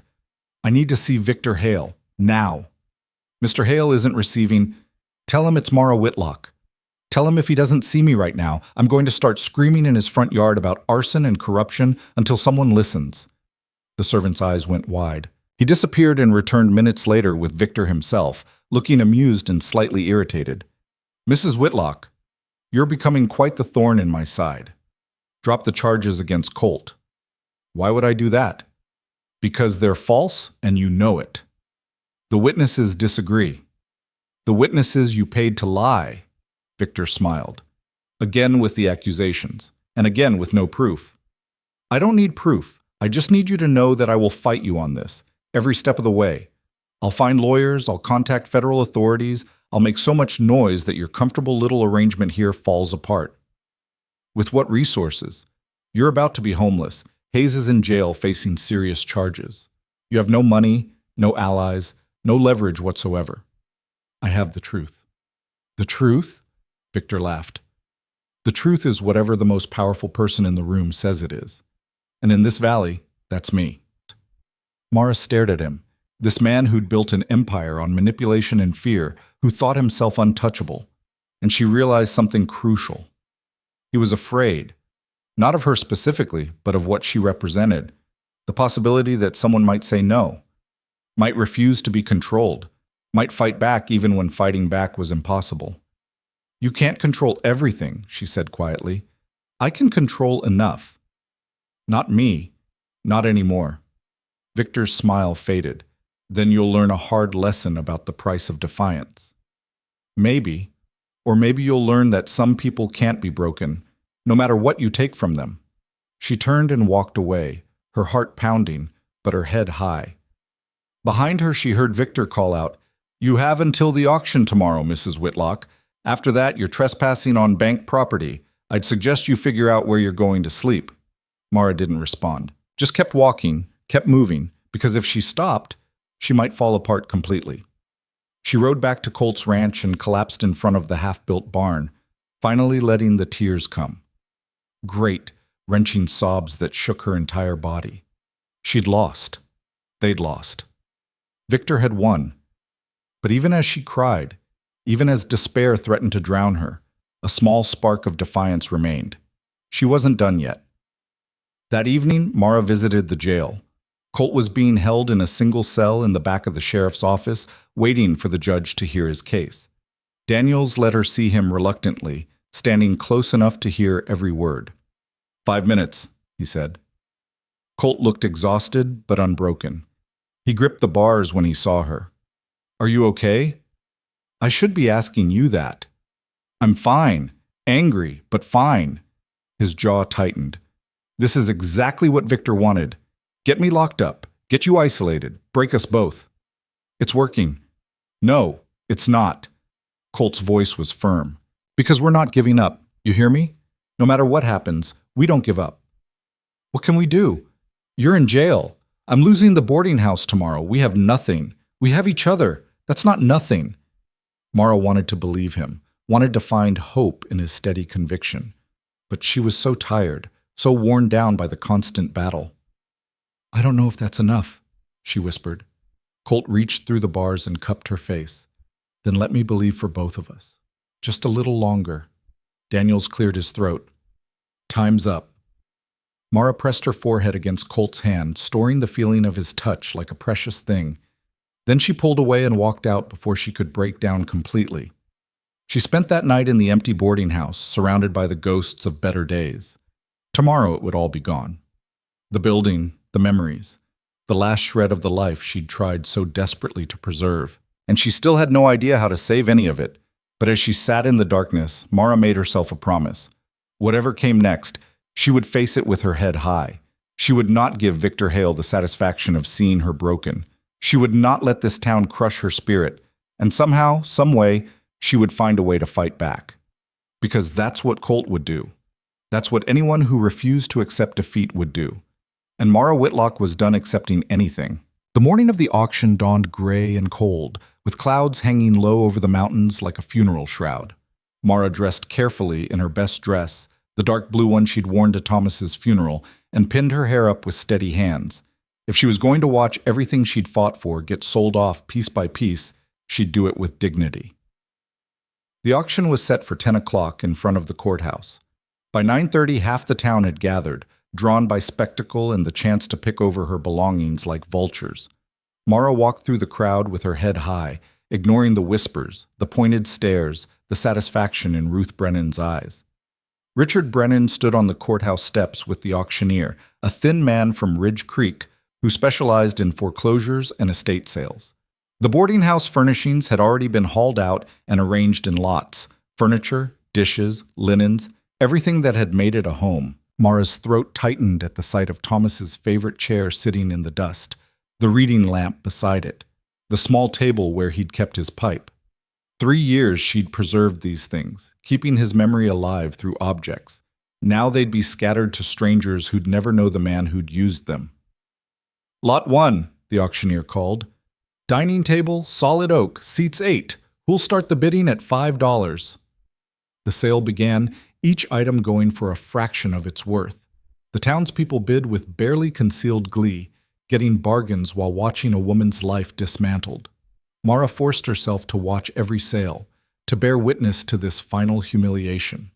By the time they reached Lot 15, she'd gone numb. Then she saw Victor Hale arrive, dressed impeccably as always, a small smile playing at his lips. He didn't bid on anything, didn't need to. He was here for the main event. At 10:45, the auctioneer moved to the biggest item. And now, the property itself. 2-story boarding house on Main Street, 8 rooms, recently repaired porch and roof. Property includes the land, structure, and all fixtures. Bank is owed $75. Opening bid starts at that amount. Do I hear 75? Silence fell over the crowd. Mara's heart hammered. This was it, the final blow. $75, Victor called out, his voice carrying across the square. No one else bid. Of course they didn't. No one would dare compete with Victor Hale. 75 once, the auctioneer said. 75 twice. $100. The voice came from behind Mara, familiar and unexpected. She spun around to see Colt pushing through the crowd, his shirt rumpled, his face showing signs of a sleepless night in jail, but his eyes burning with determination. The crowd erupted in whispers. Sheriff Daniels stepped forward, hand on his gun. Hayes, you're supposed to be in custody. Judge released me an hour ago, dropped all charges due to lack of evidence. Colt's gaze never left Victor. Seems your witnesses couldn't keep their stories straight when pressed for details. Victor's smile tightened. How fortunate for you. But that doesn't change this auction. 125. 150, Colt countered. Mara grabbed his arm. What are you doing? You don't have that kind of money. Neither does he, Colt whispered back.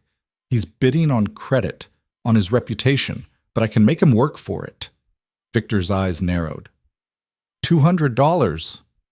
The crowd gasped. That was more than double what the property was worth. Colt hesitated, and Mara saw the calculation in his face. He was bluffing, pushing Victor, but he'd reached his limit. 200 once, the auctioneer called. Mara's mind raced. $200. Victor would own her home, would tear it down or turn it into whatever served his purposes. Another piece of the town under his control. Another victory in his campaign to own everything. 200 twice. I'll match it, Mara heard herself say. Every head turned to stare at her. She stepped forward, her voice steady despite her racing heart. $200? I'll match his bid. Brennan's eyebrows shot up. Mrs. Whitlock, you don't have $200. I'll get it. The auction requires immediate payment or proof of funds. Then give me 24 hours. If I can't produce the money by this time tomorrow, the property goes to Mr. Hale. She turned to face Victor directly. Unless you're afraid I might actually find a way to pay. It was pure bravado, a desperate gambit. She had no idea where she'd get $200. But she'd be damned if she'd let Victor buy her home without a fight. Victor studied her with those cold, calculating eyes.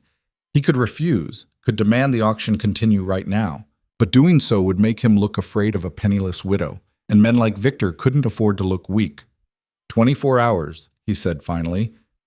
But when you fail, and you will fail, I want everyone here to remember that you had a chance to walk away with some dignity. Instead, you chose to drag this out. Noted, the auctioneer said, clearly uncomfortable with the deviation from standard procedure. Auction will resume tomorrow at 10 o'clock if Mrs. Whitlock cannot produce payment. The crowd dispersed slowly, buzzing with speculation. How would she get the money? Who would lend to her? This was better than any entertainment the town had seen in months. Colt pulled Mara aside as soon as they were clear of the crowd. What are you doing? You can't raise $200 in a day. I know that, you know that, but Victor doesn't need to know that. This just delays the inevitable. Maybe.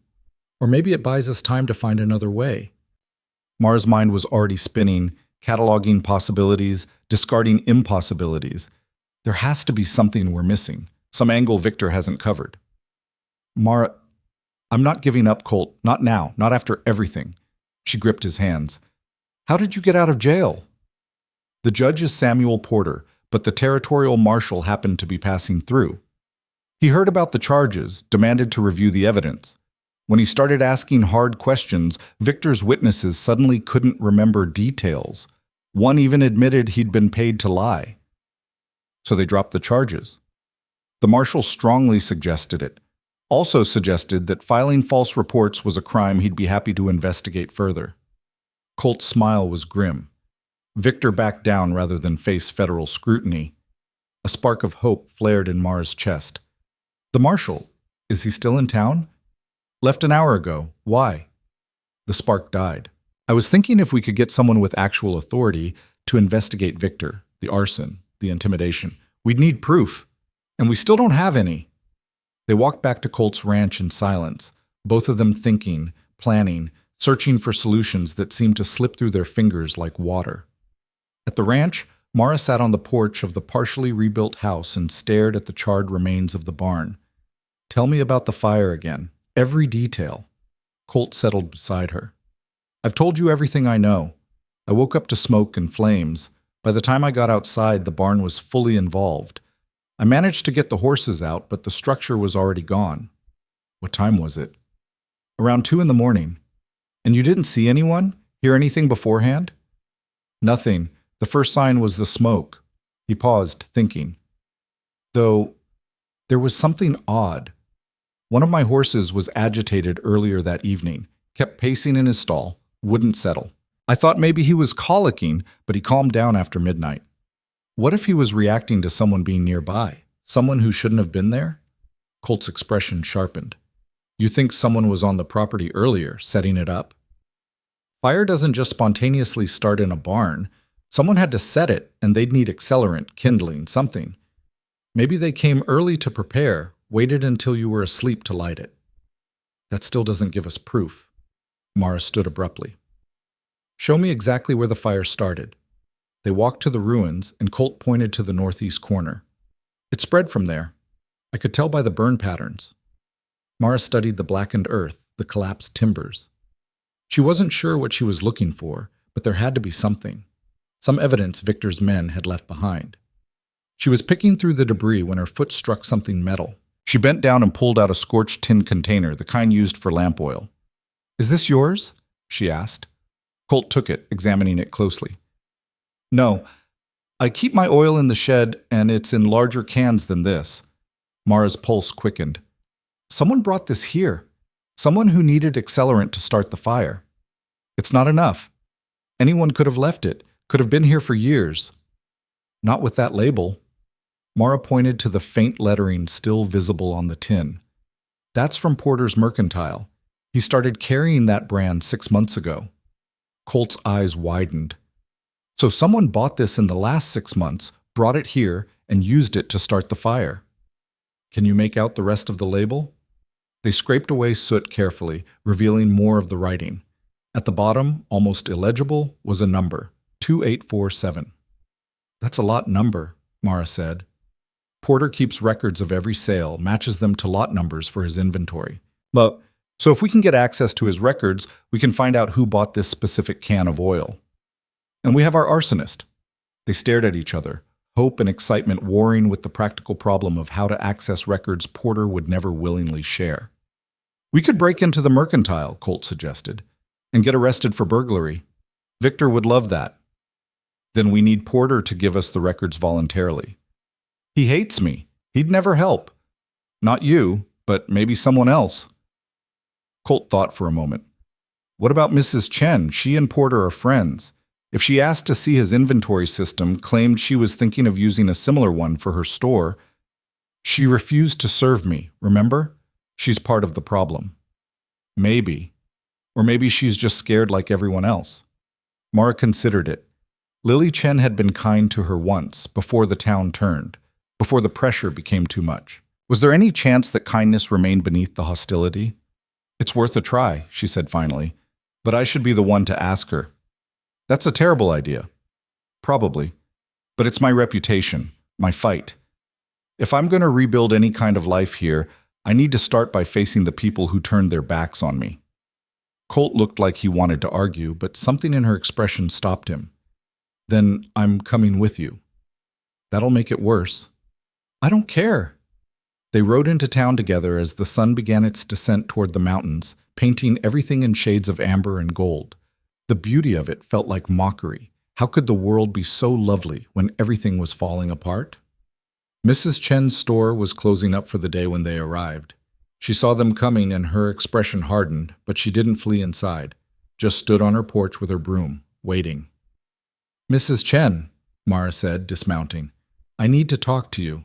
I have nothing to say to you. Please, just 5 minutes. I thought I made my position clear. I want nothing to do with your situation. This isn't about me and Colt. This is about Victor Hale and what he's doing to this town. Something flickered in Lily's eyes. Fear, maybe, or recognition. I don't know what you're talking about. Yes, you do. You know he's been pushing people around using fear and intimidation to get what he wants. You know he burned Colt's barn. You know he's trying to destroy anyone who won't bend to his will. Even if that were true, what business is it of mine? Because you're next, Mara said quietly. You think he'll stop with us? He wants control of everything in this valley, and small business owners who have their own minds, their own independence, you're threats to him too. Lily's grip tightened on her broom. You don't know that. I know men like Victor. They don't stop until they own everything or someone stops them. And you think you can stop him? You, with no money, no allies, no power? Maybe not, but I can try, and I'm hoping there are still people in this town brave enough to help. Lily was quiet for a long moment, her gaze moving between Mara and Colt. What do you want from me? Access to Samuel Porter's inventory records, specifically sales of lamp oil from the past 6 months. Why would I have access to those? Because you and Porter share inventory systems sometimes, compare notes on pricing and suppliers. He's shown you his ledgers before. How do you know that? Because I pay attention. Because I'm not as blind as everyone thinks. Lily set down her broom with a sigh. Even if I could get the records, what would it prove? That someone bought the oil used to burn down Colt's barn. That the fire wasn't an accident. You already know it wasn't an accident. Everyone knows Victor was behind it. Knowing and proving are different things. Help us prove it. And then what? Victor finds out, and suddenly my store burns down too? My shipments get delayed, my credit gets called in, my life becomes impossible. Or you help us stop him before he does that to everyone in this town. Lily looked away, conflict written across her face. Mara could see the war happening inside her. Fear versus conscience, self-preservation versus doing what was right. I have a daughter in Ridge Creek, Lily said finally. She's planning to open a dress shop, needs investors, needs credit. If I cross Victor, if I make an enemy of the most powerful man in the territory, what happens to her chances? Mara's heart sank. She understood the calculation all too well. The terrible math of survival in a world where one man held too much power. I'm sorry, she said. I shouldn't have asked. She turned to leave, defeat heavy in her chest, when Lily spoke again. I didn't say no. Mara froze. Lily was staring at the mountains, her expression distant. My husband stood up to a man like Victor once, in our old town, before we came here. Stood up and got crushed for it. Lost everything. That's why we came to Silver Ridge. To start over, to stay small and safe. I understand, but he always regretted it. Not standing up. He never regretted that. He regretted that no one stood with him, that good people stayed quiet because they were scared, and that silence let evil men win. She looked at Mara. He died 5 years ago, still carrying that regret, and I promised myself I wouldn't make the same mistake. Hope sparked in Mara's chest. You'll help? I'll try. But I need you to understand, if this goes wrong, if Victor comes after me, I can't protect you. I'll have my own survival to worry about. I understand. And if anyone asks, I did this because Porter owes me a favor, not because I'm taking sides in your war with Victor. Agreed. Lily nodded sharply. Come back tomorrow morning, early. I'll see what I can do. They left before anyone could see them talking, hope and anxiety mixing into something that felt almost like possibility. Back at Colt's ranch, they spent the evening planning. If the inventory records showed who bought the oil, they'd need to get that information to someone with authority. The territorial marshal was gone, but there had to be other officials who'd listen. Someone Victor couldn't buy or intimidate. The Federal Land Office, Colt suggested. They oversee property claims and disputes. If we can prove Victor's been using illegal means to acquire land, they'd have to investigate. That's in the territorial capital, 3 days' ride from here. Then one of us goes while the other stays to deal with the auction. Mara shook her head. We don't have 3 days. The auction is tomorrow. Then we get the records, confront Victor directly, make him back down. He won't back down from a confrontation. He'll just destroy the evidence and bury us deeper. They were talking in circles, exhaustion making them sloppy. Finally, Colt pulled Mara close, resting his forehead against hers. We're going to figure this out, he said. One way or another. What if we don't? Then we leave. Pack up, head somewhere Victor's power doesn't reach, start over. The idea was tempting, so tempting. Just walk away from all of this. The town, the judgment, the endless fighting. But Mara thought about the boarding house, about Thomas's dreams, about the life she'd tried so hard to build, and she thought about everyone else Victor would crush if someone didn't stop him. I don't want to run, she said. Neither do I. But I want you safe more than I want revenge. It's not about revenge. It's about doing the right thing. Colt smiled sadly. The right thing might get us killed. I'd rather die fighting than live running. They held each other in the darkness, drawing strength from proximity, from the knowledge that whatever came next, they'd face it together. That night, Mara barely slept. She kept going over their plan, finding holes, imagining disasters. By the time dawn broke, she was exhausted but wired, her nerves singing with anticipation and dread. She and Colt rode to Mrs. Chen's store just after sunrise. Lily was waiting for them, looking like she'd slept as poorly as Mara had.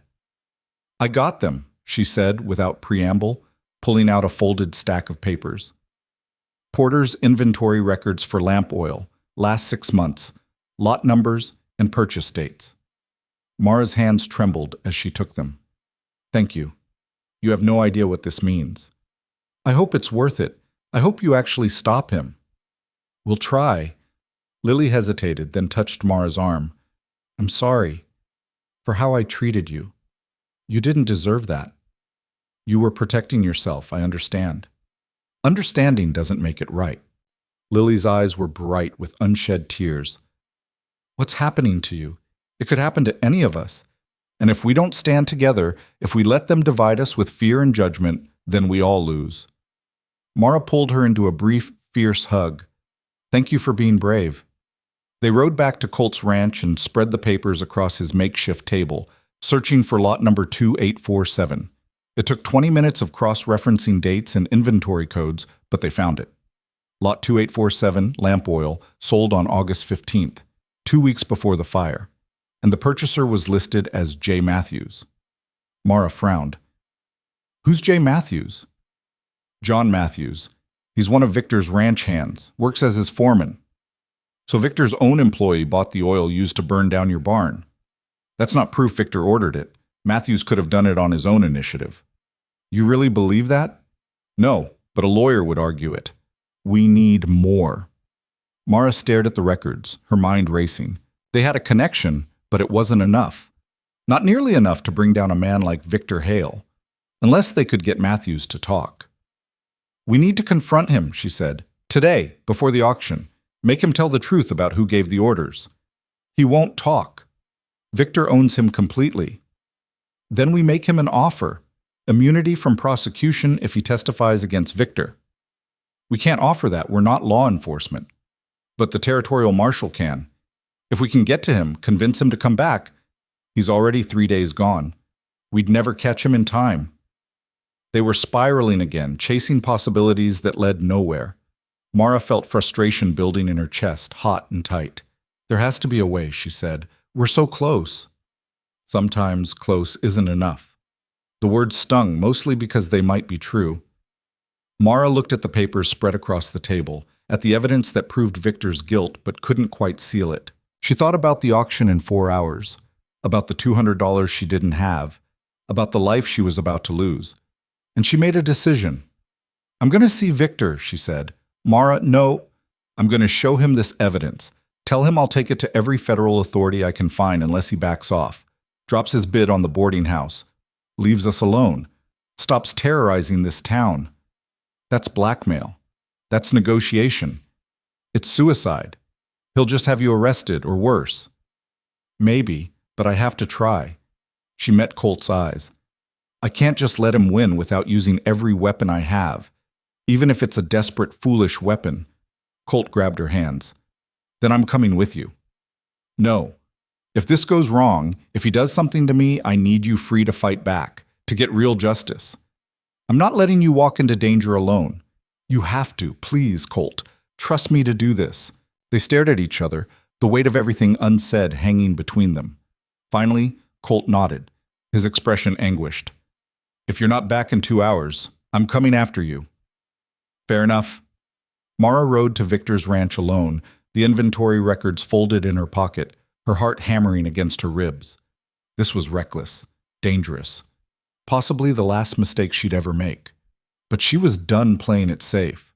Victor received her in his study, a room filled with dark wood and expensive furnishings that screamed power and wealth.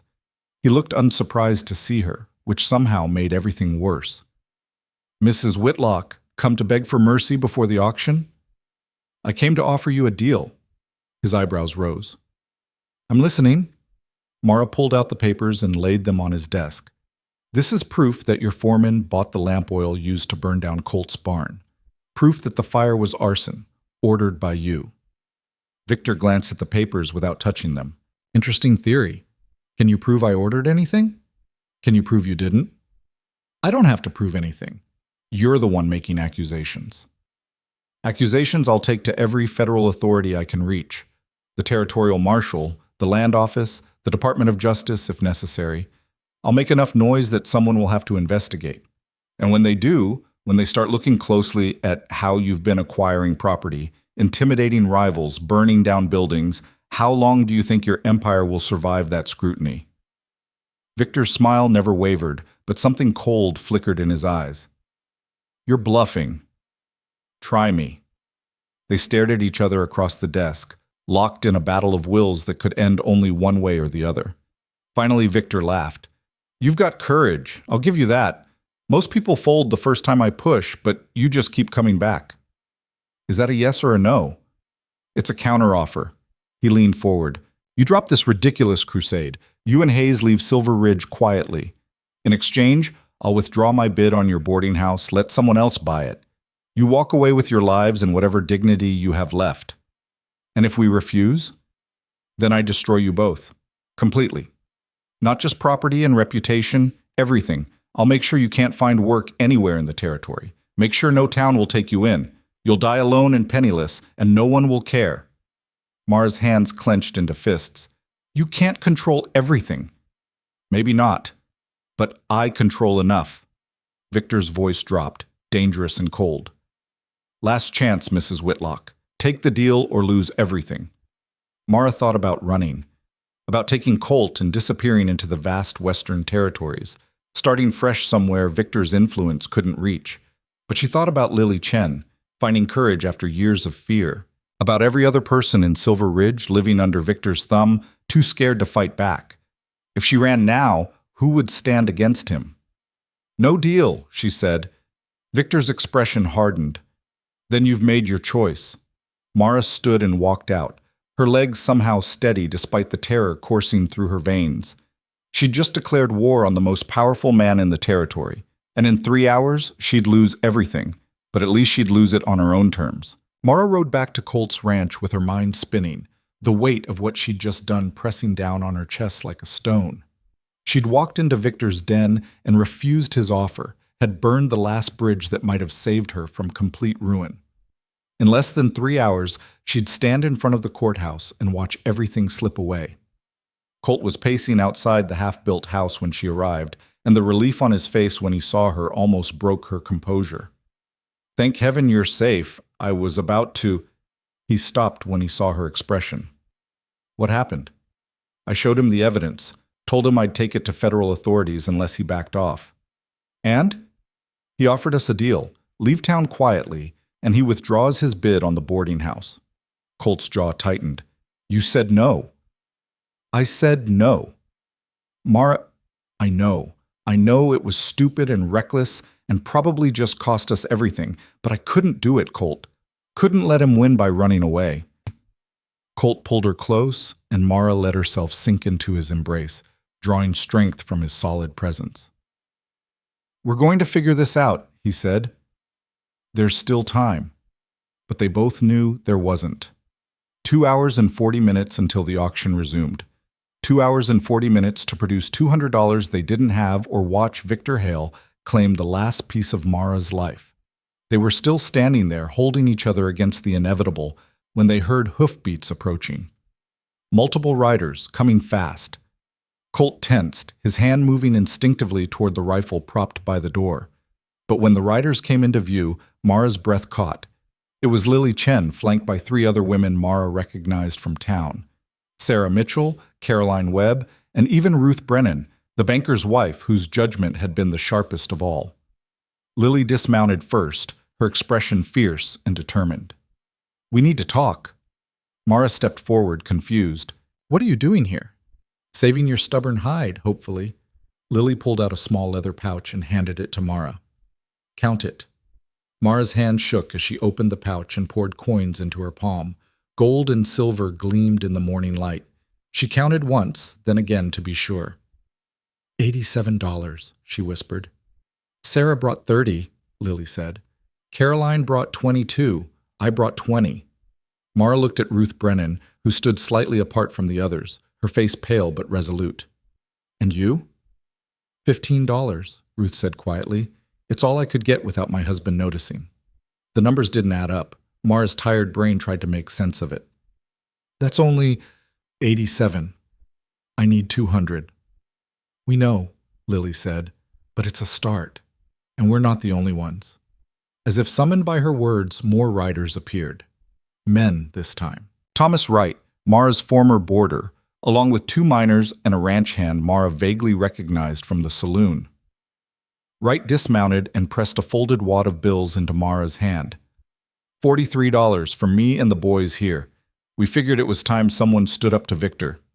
Mara stared at the money, at these people who'd turned their backs on her just days ago, now risking Victor's wrath to help her. I don't understand. Why are you doing this? Because Lily came to see us last night, Sarah said. Told us what you were doing, how you were fighting back instead of running, and it made us realize we've been cowards. We let Victor control us through fear, Caroline added. Let him dictate who we could associate with, who we could help, what we could say. And we're tired of it. Ruth stepped forward, her voice trembling slightly. I've watched my husband do Victor's bidding for years. Watched him foreclose on good people because Victor wanted their land. I told myself it was just business, just the way things worked. But what happened to you? The cruelty of it? The injustice? I couldn't pretend anymore. Your husband will be furious, Mara said. Let him be. Ruth's chin lifted. I'd rather face his anger than live with my shame. Mara's throat tightened with emotion. She counted the new contributions with shaking hands. This is $130 total. I still need 70 more. Then we'll find it, Lily said firmly. We have 2 hours. There are more people in this town who are sick of Victor's tyranny. We just need to reach them. What followed was a whirlwind. The women split up, riding through Silver Ridge with a message that spread like wildfire. Stand with Mara Whitlock, or watch Victor Hale own everything. Some people slammed doors in their faces. Some cursed them for troublemakers. But others, quietly and carefully, contributed what they could. $5 from the blacksmith who'd lost contracts when he refused to overcharge Victor's competitors. $10 from a widow whose son had been run off his homestead by trumped-up claims. $3 from a shopkeeper, $7 from a farmer, $2 from a washerwoman who had almost nothing but gave it anyway. By 9:30, they had $163. Mara stood in Colt's ranch yard surrounded by people who'd found courage she'd helped kindle and felt tears streaming down her face. It's not enough, she said. We're still $37 short. We tried, Lily said, putting an arm around her shoulders. At least we tried. But trying wasn't the same as winning. Mara looked at Colt, saw the same desperate calculation in his eyes that she felt in her heart. Could they delay the auction again? Claim they needed more time? Would the auctioneer even allow it? There might be another way, Colt said slowly. My ranch. I could put it up as collateral, borrow against the land value. That would take days to arrange, Wright interrupted, and Victor would block any loan. He's got the bank in his pocket. Then what? Mara's voice cracked. We're out of options. The clock was ticking. They had 30 minutes to get to the courthouse, 30 minutes to produce the full amount or watch Victor win. They rode into town as a group, this ragtag collection of rebels and troublemakers, drawing stares from every window and doorway. Word had spread about what was happening, the widow's last stand against Victor Hale. Some faces showed support, others showed fear, but everyone was watching. The courthouse square was already crowded when they arrived. The auctioneer stood on the steps with his papers, Richard Brennan beside him looking smug. And Victor Hale, dressed in his finest, leaning against a post like he owned the world.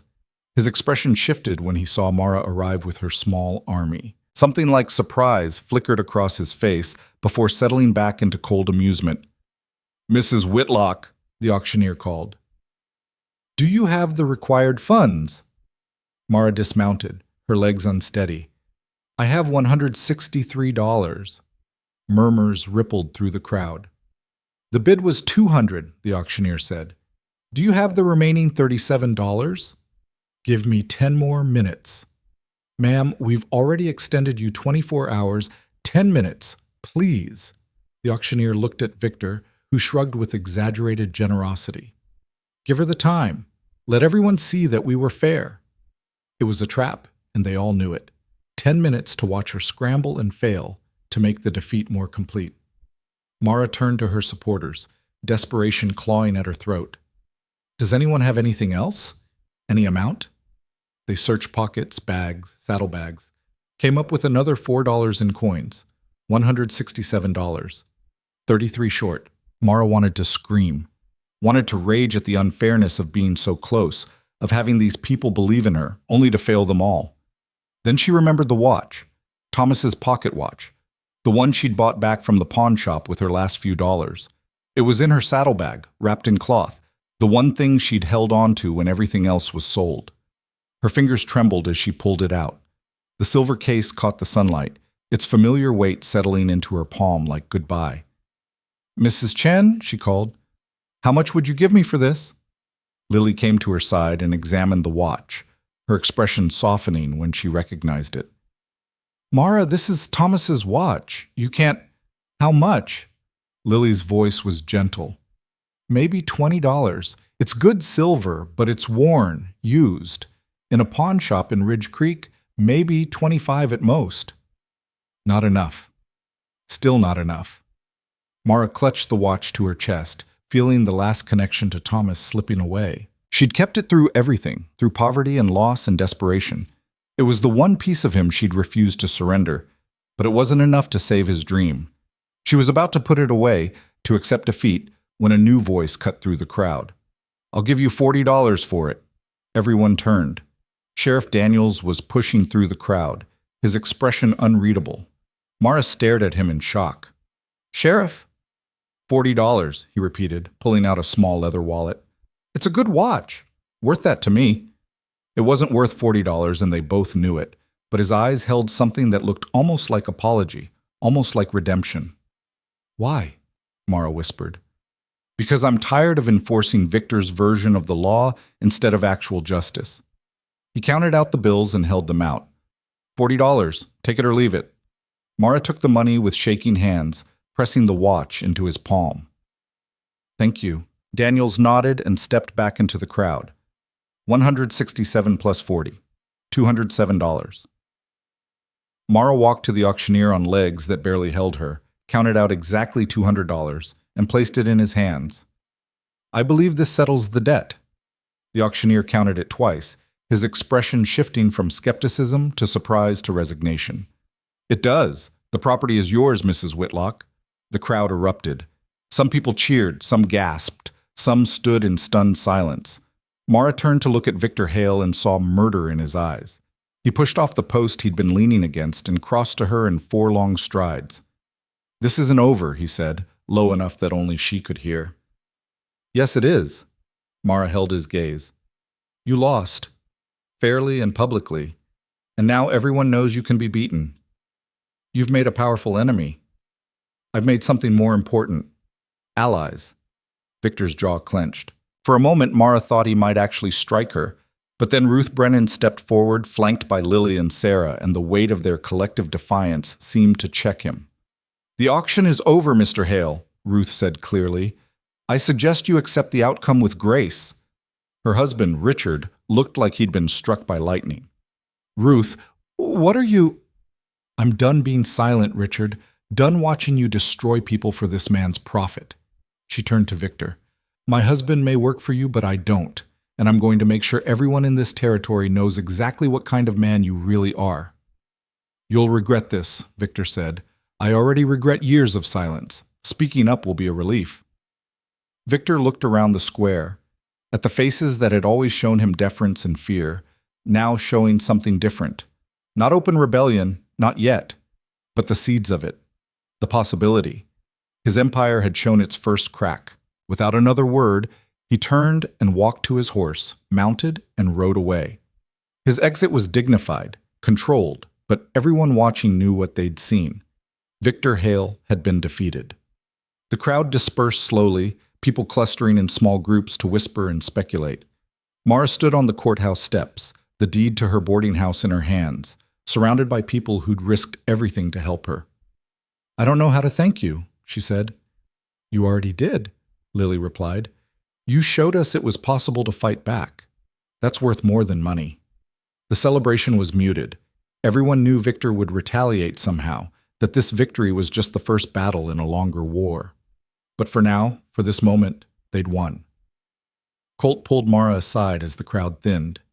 "You did it. You actually did it. We did it." She leaned against him, exhausted and exhilarated. "I couldn't have done any of this without you. What happens now?" It was the question she'd been avoiding. She owned the boarding house again, but it was still empty, still in need of repairs, still a business that barely broke even. And the town, while showing signs of backbone, was still fundamentally controlled by Victor's money and influence. "Now we rebuild," she said. "Not just the house. Everything. And we do it together." Colt's smile was slow and warm. Together. I liked the sound of that. They were still standing there, leaning on each other, when Sheriff Daniels approached. He looked uncomfortable, his hands shoved deep in his pockets. "Mrs. Whitlock, Mr. Hayes, I owe you both an apology." "You bought the watch," Mara said. "That's apology enough." "It's not. I've been enforcing Victor's will for too long, arresting people on trumped-up charges, looking the other way when his men broke the law." He pulled out a folded paper. "But I started asking questions about that fire. Real questions. And John Matthews, Victor's foreman, he got nervous. Started talking when I told him I had evidence linking him to the arson." Mara's breath caught. "He confessed?" "Signed a statement this morning. Says Victor ordered the fire, paid him to do it. Also says Victor's been using intimidation and arson to drive people off their land for years." "Will it hold up in court?" "With the right judge, yes. And I already sent word to the territorial marshal. He's coming back to investigate." Colt's hand tightened on Mara's shoulder. "So Victor will actually face charges?" "If Matthews testifies, if the evidence holds, yes. Arson, conspiracy, fraud. Enough to put him away for a long time." It was almost too much to process. Justice, real justice, after weeks of fighting and losing. "Why now?" Mara asked. "Why come forward now?" Daniels looked away, shame coloring his features. "Because I saw you stand up to him. Saw you risk everything when you had nothing to gain. And I realized I'd been calling myself a lawman while enforcing one man's tyranny. Figured it was time to actually live up to the badge." He tipped his hat and walked away before Mara could respond, leaving her and Colt staring after him in amazement. "Did that really just happen?" Colt asked. "I think it did." They stood in the courthouse square as the afternoon sun climbed higher, holding each other and trying to comprehend how quickly everything had changed. This morning, they'd been facing complete destruction. Now they had the boarding house, allies, and real hope that Victor would finally face consequences for his actions. It felt like a dream. A fragile, precious dream that could shatter at any moment. But when Mara looked around the square, at the people who'd stood with her, at the cracks appearing in Victor's foundation of fear, she allowed herself to believe it was real. Over the next week, the town transformed. It started small. Ruth Brennan filing for separation from her husband, who'd been so entangled with Victor's schemes that his reputation was ruined by association. Then Samuel Porter, seeing which way the wind was blowing, quietly began extending credit to people Victor had blacklisted. The territorial marshal arrived and began his investigation in earnest. With Matthew's testimony and the evidence of the lamp oil purchase, he built a case that even Victor's expensive lawyers couldn't dismiss. Charges were filed, a trial date was set. Victor Hale, for the first time in decades, looked vulnerable. Mara watched it all unfold from her boarding house, which slowly filled again with tenants.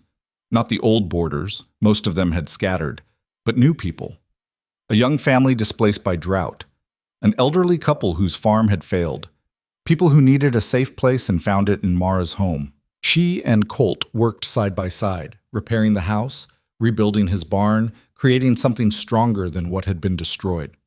They worked in comfortable silence sometimes, in laughter and conversation others, building not just structures but a life. One evening, 2 weeks after the auction, Colt found Mara on the boarding house porch, watching the sunset paint the mountains in shades of amber and rose.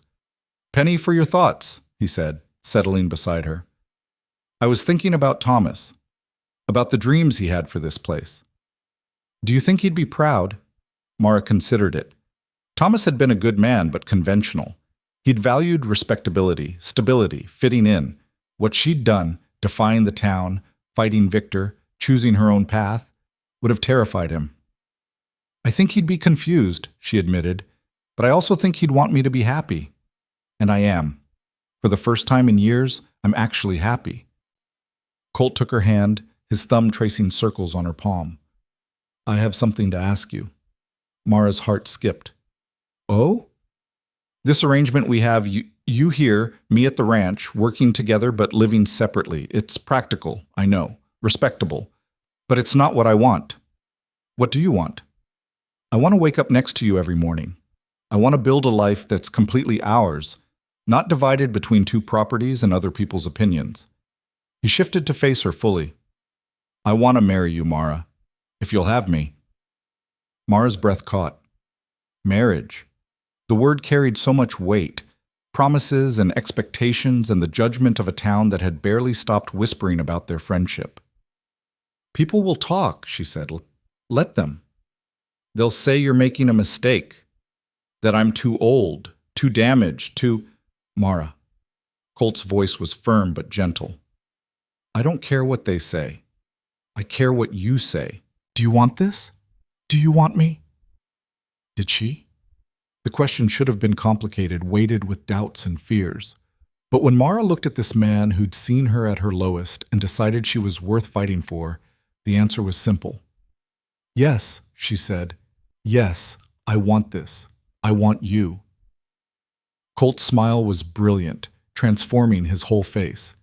He pulled her close and kissed her, soft and sweet and full of promise, right there on the porch where he'd first fixed a broken board and started fixing her broken heart. When they finally pulled apart, Mara was laughing and crying at the same time. "The town is going to lose its mind." "Good. Let them see that we're choosing each other, publicly and proudly. No more hiding, no more apologizing." They married 3 weeks later in a simple ceremony at the courthouse, witnessed by Lily Chen, Sarah Mitchell, and Sheriff Daniels. Ruth Brennan had offered her garden for the ceremony, but Mara declined. This wasn't about spectacle or proving anything to anyone.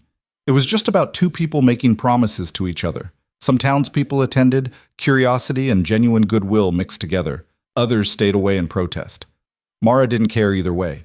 She stood beside Colt in her best dress, spoke her vows clearly and firmly, and felt something settle in her chest that she'd thought was gone forever.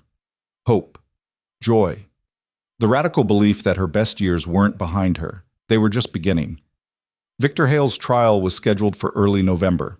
By then, the marshal's investigation had uncovered a pattern of arson, intimidation, and fraud stretching back 15 years. Other victims came forward, emboldened by the knowledge that someone had finally stood up to him and won. The case grew from one burned barn to a comprehensive indictment of Victor's entire operation. On the day the trial began, Mara and Colt rode into the territorial capital with Lily, Sarah, and a dozen others who'd been victimized by Victor's schemes. They sat in the courthouse gallery and watched as the prosecution laid out its case, witness after witness testifying to Victor's crimes. John Matthews testified first, describing in detail how Victor had ordered the fire, had paid him to make it look accidental, had threatened him when he showed hesitation. Then came others. A widow whose husband had died mysteriously after refusing to sell his land, a rancher whose water rights had been stolen through forged documents, a merchant who'd been driven out of business by orchestrated boycotts. The pattern was clear, damning, irrefutable. Victor's lawyers fought hard, attacking witness credibility, claiming conspiracies, insisting their client was innocent, but the weight of evidence was overwhelming. After 3 days of testimony, the jury deliberated for less than 2 hours. Guilty on all counts. The judge sentenced Victor to 15 years in territorial prison with all his assets seized to compensate his victims. Mara sat in the courthouse and watched the most powerful man in Silver Ridge led away in chains and felt something release in her chest. Not triumph. She took no joy in anyone's suffering, but relief. The knowledge that justice, however delayed, had finally arrived. Outside the courthouse, Sarah grabbed Mara's hands. "You did this. You started this." "We all did it," Mara corrected. "Every person who found the courage to speak up." "But you went first, when the rest of us were too scared." Mara thought about that long, terrifying journey from the woman who'd stood on her broken porch, convinced her life was over, to the woman she was now. It hadn't been courage, not really, just desperation mixed with the stubborn refusal to accept that this was all she deserved. "Sometimes we find strength in the strangest places," she said, "often when we think we have nothing left to lose." They rode back to Silver Ridge as a group, arriving to find the town transformed yet again. With Victor gone, his grip on the community's economy had collapsed. New businesses were opening, old debts were being forgiven, people were taking chances they'd been too afraid to take before. The boarding house thrived. Mara hired help, women who needed work and a place to stay, and created something more than just a business. It became a refuge for people starting over, a community of survivors helping each other heal. Colt's ranch flourished too. With Victor's harassment ended and willing neighbors ready to help, he rebuilt faster than seemed possible. The new barn was bigger than the old one, the fields more productive, the future brighter than he'd dared to imagine. And their life together, messy and imperfect and completely theirs, became the kind of partnership Mara had never known was possible. They fought sometimes, over small things and occasionally large ones. They struggled with money and weather and all the challenges that came with building something from nothing, but they faced it together. One evening in late spring, almost a year after that first broken porch board, Mara stood in her garden and watched Colt working in the field beyond. The sun was setting, painting everything in gold, and she felt a contentment so deep it almost frightened her. Lily found her there, having stopped by with fresh bread and gossip. "You look happy," Lily observed. "I am. You know the town's still talking about you two. Let them talk. Some people think you're shameless, a woman your age with a younger man." Mara smiled. "And what do you think?" "I think you're the bravest person I know. You looked at what everyone said you should be, quiet, grateful, accepting of whatever scraps life offered, and you said no. You fought for what you wanted instead of what was expected. It was terrifying." "The best things usually are." Lily squeezed her hand. "You changed this town, Mara, not just by fighting Victor, but by showing us all that we didn't have to accept the lives we'd been handed, that we could choose something different." After Lily left, Mara walked out to meet Colt in the field. He saw her coming and stopped working, leaning on his shovel with that smile that still made her heart flutter. "Done for the day?" she asked. "Just about. You?" "The boarders are fed, the kitchen's clean, tomorrow's bread is rising. I'm officially done." They walked back to the house together, their hands linked, their steps matched. Inside, the boarding house hummed with life, voices and laughter and the sounds of people building new beginnings. Mara thought about the woman she'd been a year ago, standing on a broken porch and believing her life was over. That woman couldn't have imagined this. The love, the community, the sense of purpose and belonging. She'd thought her best years were behind her, had accepted the slow death of dreams deferred and hopes abandoned. But she'd been wrong. Everything she'd thought she'd lost, joy, passion, the belief that tomorrow could be better than today, had just been waiting for her to be strong enough to claim it. The town had called her desperate, had judged her for wanting more than survival, for choosing love over respectability, for refusing to accept that women like her deserved only the shadows. And maybe she had been desperate enough to fight, desperate enough to risk everything, desperate enough to believe that even broken things could be rebuilt into something beautiful. But that wasn't weakness. That was the most powerful kind of strength there was. That night, lying in bed beside Colt, listening to his steady breathing and feeling his warmth beside her, Mara whispered into the darkness. "Thank you." Colt stirred. "For what?" "For seeing me when I couldn't see myself. For believing I was worth fighting for when I'd stopped believing it." He pulled her closer. "You did the same for me. Gave me something worth fighting for." They drifted toward sleep. Two people who'd been broken by life and found healing in each other, who'd stood against a system designed to crush them and somehow survived. Outside, Silver Ridge slept under a blanket of stars. The mountains stood eternal and unchanging, but the town at their feet had been transformed by one woman's refusal to accept defeat. Mara Whitlock had stopped believing in herself once, had let fear and judgment convince her that her life was over, that wanting more was selfish, that survival was the best she could hope for. But she'd learned the truth that fear tries so hard to hide. Love isn't for the young, it's for the brave. And the courage to claim it, to fight for it, to refuse to let anyone tell you you're not worthy of it. The courage can rebuild entire worlds. Mara had rebuilt hers. And in the process, she'd given an entire town permission to do the same. That was legacy enough for anyone. That was everything.